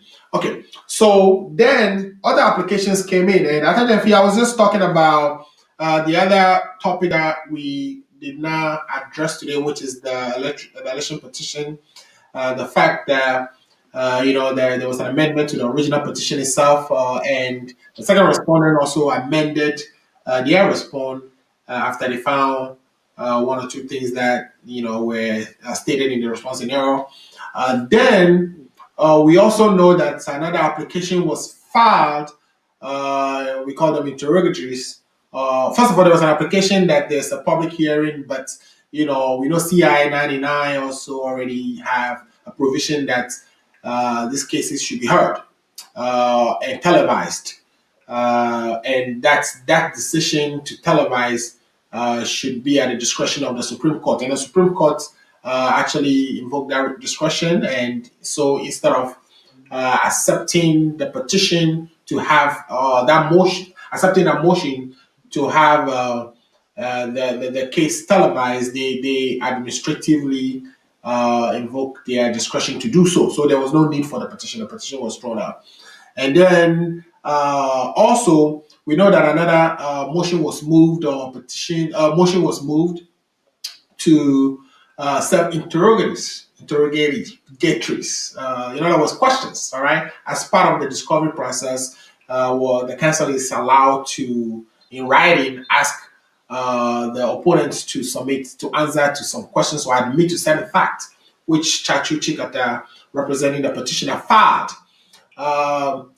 This was challenged by the second respondent and the first respondent, and the Supreme Court ruled on that. And the ruling was that there was no ground for those interrogatories. That if those questions really mattered to the petitioner, that the petitioner could actually ask them during cross-examination. We also know that we saw that the petitioner disagreed with the ruling and so asked the courts for a review. A review means now the Supreme Court, instead of the 7 panels, will now have 2 additional panels, so there are 9 panel members, and then they together would look at the decision that was undertaken by the court to see if there are matters of law that requires or that would cause the petitioner to suffer an undue harm because of the court's ruling. So the court came back and responded to, or came back and set a date for hearing of that review, or for that review to be the 28th of January. Now, the court, according to the court's calendar, both the petitioner was required to actually file witness statements on the 21st.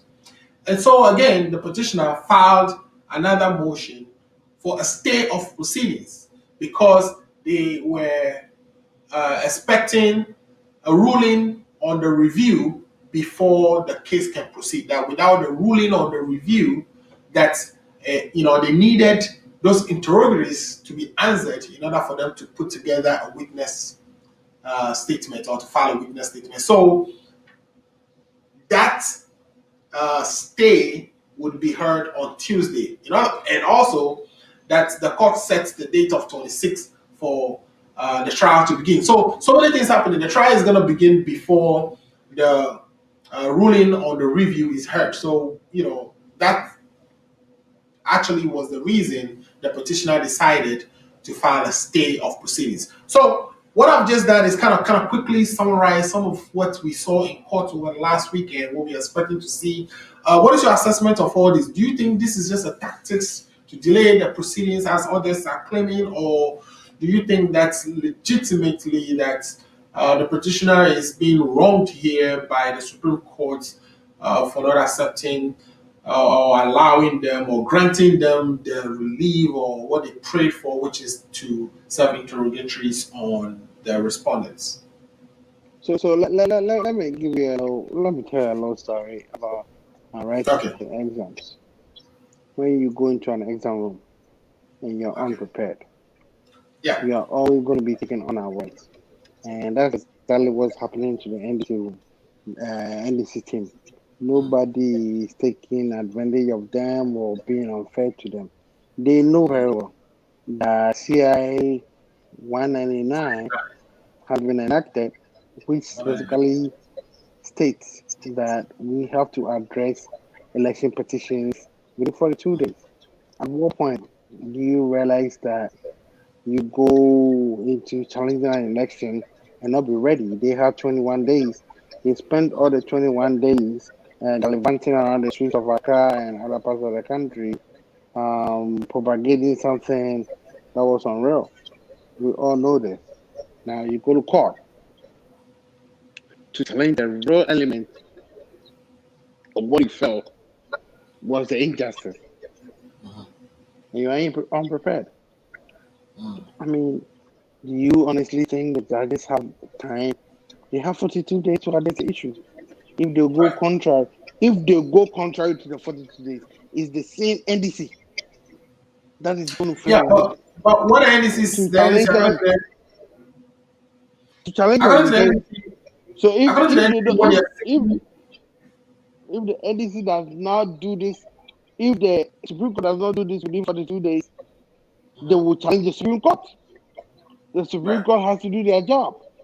right. They have a mandate.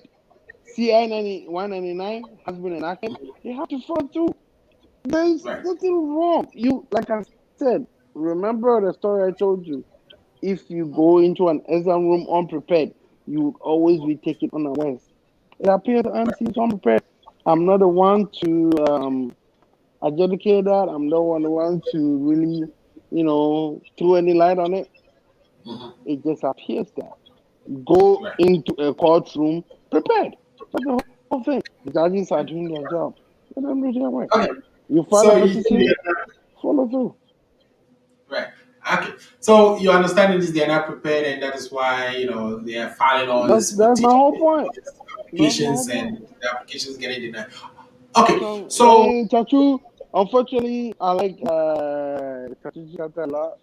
I think he's an ensued lawyer, but most of his efforts have always been geared towards delaying court processes, trying to find a way to get people to bend. Maybe when he delays, I don't know, maybe he thinks if he delays, somebody will die and they will change their lawyer. I don't even know. Whatever it is, he likes to delay court processes. He did that. okay. He was jailed. He is part of the reason why we bought a fast track court. He, just together, is the reason why we bought a fast track court. Okay. I mean, it's just that the last petition actually took too long, and this time Exactly. around. 9 months was not necessary. We But the 9 months was disrupted because, governance. yeah, but the 9 months was also because every single application was contested, just like they are doing now, right? Well, Because now we have a legislative instrument that says we have to do it in 42 days. So let's follow through. yeah, it says we have to do it in 42 days, but it also doesn't say that we should expedite. We should sacrifice justice for expedition, right? There's We no shouldn't. sacrificial processes here. Be prepared. You know, listen, you have 6 weeks. You are Right, going to court. You know you have 6 weeks to prove your case. right. Nigga, Okay, ready. right. Okay, so tomorrow, I think it's tomorrow or Tuesday. Court will resume again, and then there will be a hearing of the stay and application to stay the case, and then decision will be made then whether they stay the case or they actually proceed with the trial. Now, also in CI 99, there's a provision there that if there is a process that the petitioner is supposed to actually comply with, which the petitioner breaches, that it can cause the Supreme Court to then make a decision to either dismiss the case or continue. So we'll see how that plays out because the petitioner, according to the timetable, was expected to deliver their witness or file their witness statements as of last Friday, and that did not happen, which constitutes a breach of procedure. So we'll see how the Supreme Court, rules on all these on Tuesday. I wish that we all stay tuned and watch that, and we will come back next week and actually break down the proceedings from courts. But as of today, that has been the update of the court case, and I hope I had my good friend Paul D'Souza here to give us some take on that, but unfortunately he has to leave early. Mr. Atujemfi, Mr. Erasmus Atajemfi, you've been great. You've stayed along. You've stayed the whole time, and I'm really grateful for that. I wanted to ask if you have any final words or concluding thoughts to my listeners before we bring today's show to an end.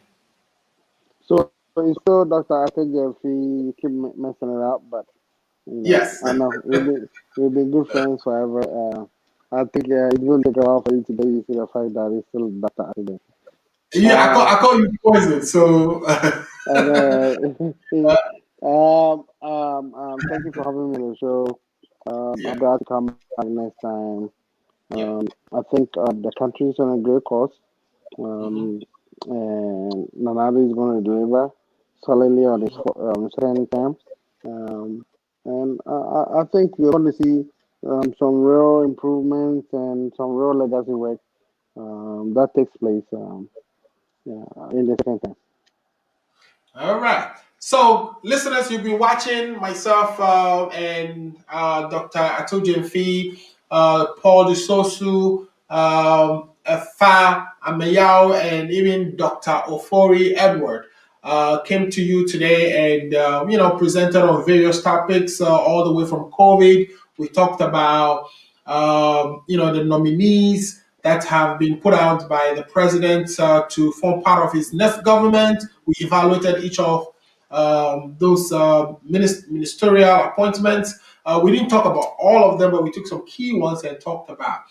We've also looked at the meeting that the Monetary Policy Committee will be holding next week. And then we briefly looked at what ensued in court over last week and the expectation for next week when the judges and the petitioners and the respondents would again meet in court where a ruling would be given on the application filed by the petitioner to stay proceedings. When that happens, we'll return here and provide details with panelists who are committed and very knowledgeable on the topics. Today has been great. I've learned so much, and I hope you did the same too. Please join me in saying a big thank you to Dr. Atajemfi and all my panelists. And thanks to all of you for sticking with me and watching this show and coming back every week to watch the Ghana Agenda. I really appreciate it. I'll see you next week. Have a good evening. Bye-bye.